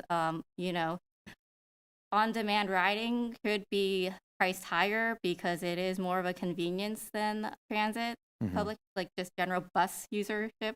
So that was also just taken into account when we this.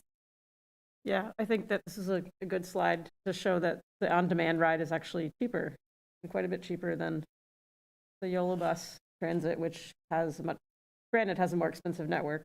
Goes farther, you can go farther places.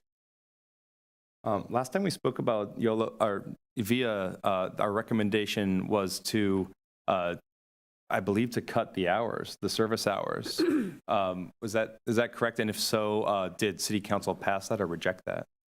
City Council did not want to make changes to the program parameters, so that's also been something where even though we bring to the Commission's recommendations to Council in our report, they have the final direction to city staff on how to proceed.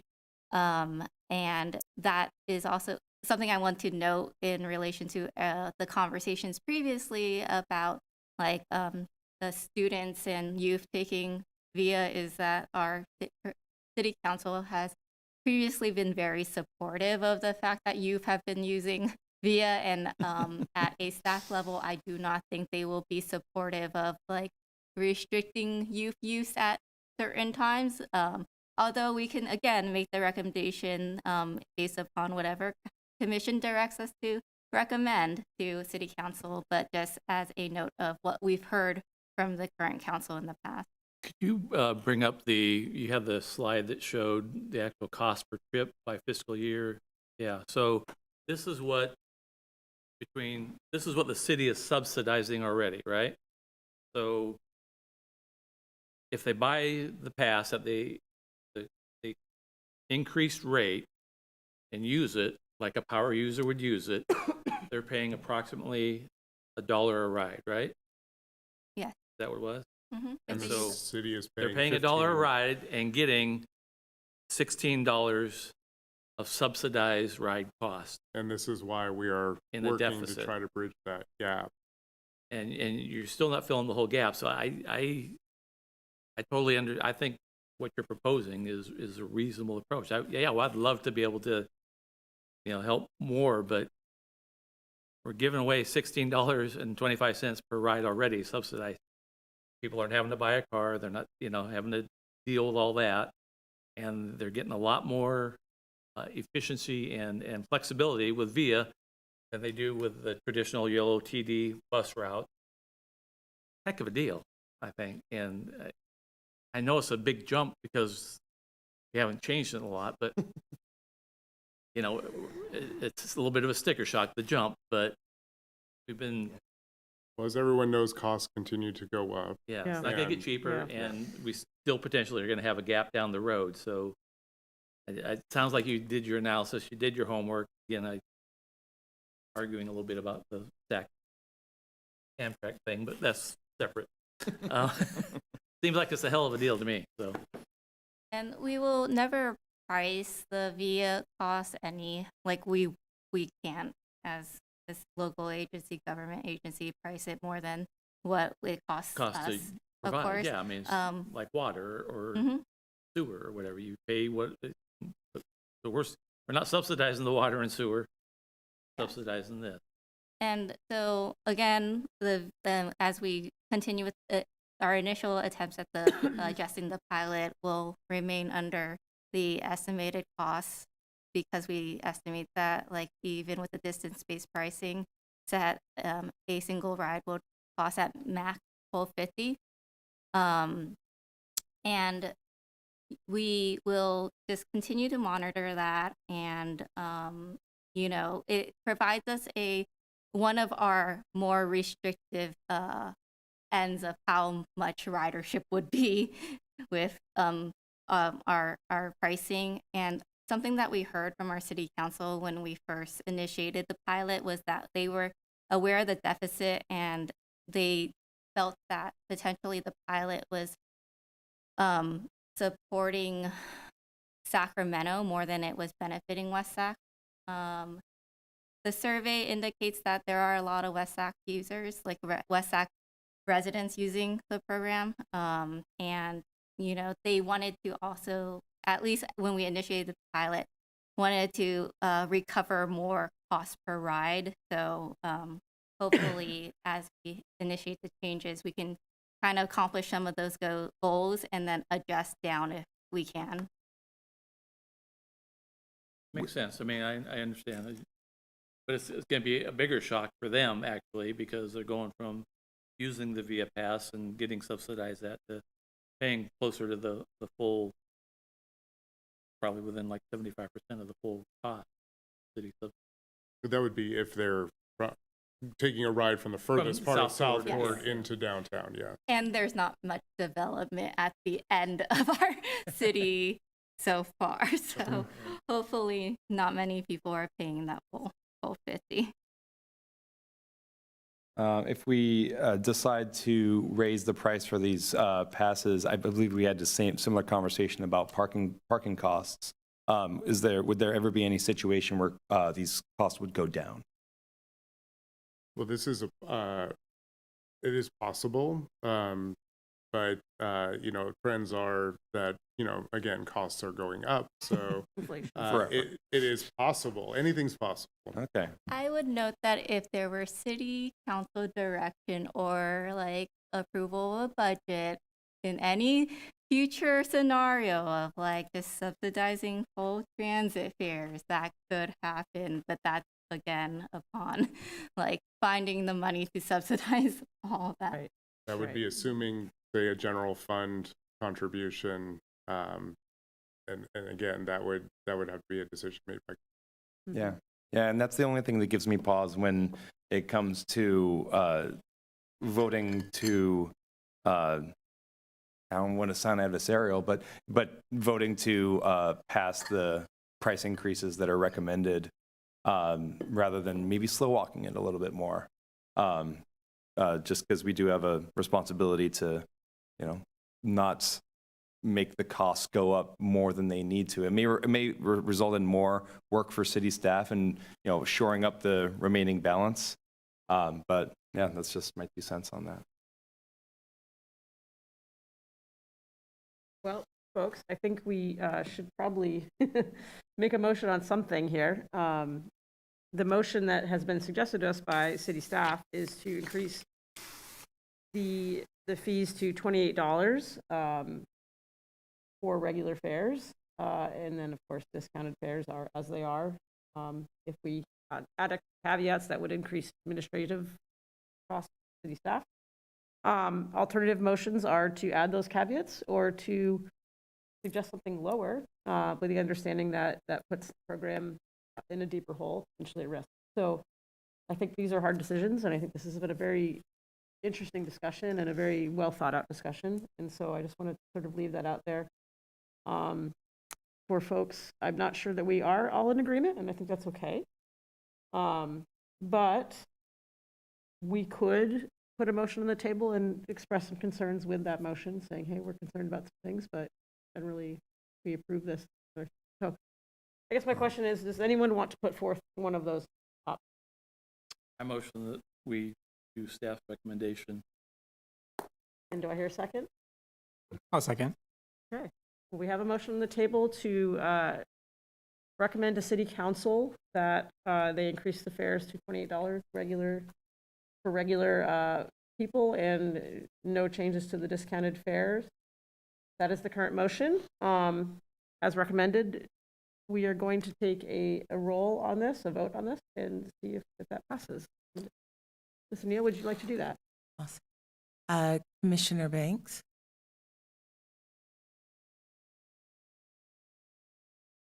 Abstain. Commissioner Rohr, Nay. Chair Zimmer, Aye.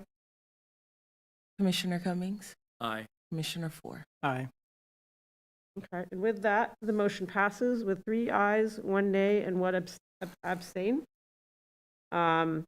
With the concerns previously expressed about sort of a sudden increase in cost and inaccessibility to sort of low-income users. So thank you all for that discussion. It was very, very good. Appreciate it. I think with that closes that item 4, and we are going to move on to the general administration function part 2. Director's report. Do we have a director's report? Yes, actually, we do want to introduce our intern. Did you want to come up and tell us a little bit about yourself and the Summer Steps program? Oh, if you could come up to Come on up. Welcome. Come on up. Introduce yourself. Happy to have you. Hi. Just keep doing this. Hi, I'm Sampath. I'm a master's student of transportation engineering in UC Davis. I am a Summer Steps intern. I started 3 weeks ago. My undergrad was in civil engineering, and I interned in a city government back in India for city of Chennai. And that's how I got interested in urban transportation. My research is primarily on surrogate safety measures, that's on pedestrian and bicycle safety. There was a fair bit of conversation today about safety outside crashes. That's my research. I research on unsafe aspects that are not necessarily crashes, but are near misses, are potentially places where there could be crashes. Yeah, that's one side of it. And in short term, I'm really interested in city government for my career. A reason being that it gives the opportunity to understand the nuances of each transportation aspect that I study in my grad school and in undergrad school, and sort of understand how these things replicate and play out in the bigger picture. So yeah, it's been an exciting time in West Sacramento. The team is so great, and I'm just happy to see the principles that I learned in my grad school are being actually practiced in the city. Mm-hmm. So that gives me hope and happiness. So yeah, I'm excited to be here, and it was a great discussion today. Yeah. Thank you. Thank you. Thank you. Thanks for Welcome. coming. Yeah. In your field. We're glad to have you. Thank you. All right. Yeah, it's been really exciting having Sampath on board, helping primarily our traffic engineer and the rest of the team. And, who knows, we're hoping that we can get we actually put in a request for another full-time position. We'd love to have him back over here. So Great. Yes. I do have one other item. So I mentioned the good news about light rail. Also, you probably have heard in the news maybe about the I Street replacement bridge. So that's C Street Rail Yards Bridge is going to be advancing, as well as a deck conversion, which are happening right now simultaneously as far as the design goes. So we're almost fully funded. We were fully funded, but the costs have gone up a little bit on the deck conversion. But I'm confident that we'll find the funds that we need along with our value engineering to reduce the cost to make both those projects happen very Fully quickly. funded for design or fully funded for design? Fully and funded for construction. And so that makes both projects now able to advance. So the C Street Rail Yard Bridge, as we're calling it, U.S. Coast Guard calls it the C Street Bridge. That should be starting construction in fiscal year 26-27. I don't have the exact date. So it's coming up very quickly. And light rail will be starting construction in 2027. So we definitely have some traffic challenges that we're going to have to mitigate and figure out how we're going to do all of these great projects at one time. But it's a good problem to have. So, the deck one, though, that's construction also? That's correct. We wrote a grant for $16 million and received that from the state ATP. So that was one of the largest grants that we've received here for a project of its kind. I believe that the total cost was somewhere around 22 now, but it is very possible that we can value engineer that down. I believe that our engineers are working on that, and by the time we start construction on that, we'll have a solution that'll be fully funded. When can you share design? Right now, the Capital Projects Department, so the Transportation Division, once we've gone through feasibility studies, environmentally cleared it, and gotten the conceptual design, we pass that off to our engineers to complete the design process and the construction management work. So they probably have something available that they can share, I would say, probably in the next couple of months. Sacramento is, of course, the lead of the project. So once we have the fully engineered plan available, we can, of course, share that with the commission. Just saw some pictures of the bridge. It's pretty impressive. Yes, it's definitely impressive, and I'm excited to see it move forward. That concludes the report. All right, thank you. Item 5B, Part 2B is the commission calendar. I believe our next regularly scheduled meeting is September 1st. And with that, the meeting is adjourned. Oh, is there one more thing? That's Labor Day. Oh, it's Labor Day. That it is. Oh, well, then we won't be meeting Typically, on we've September gone to the following week. Ms. O'Neill, what is that date? The 8th. The 8th. Okay, then we will be anticipating a meeting on September 8th. And with that, the meeting is now adjourned. Thank you all. Thank you.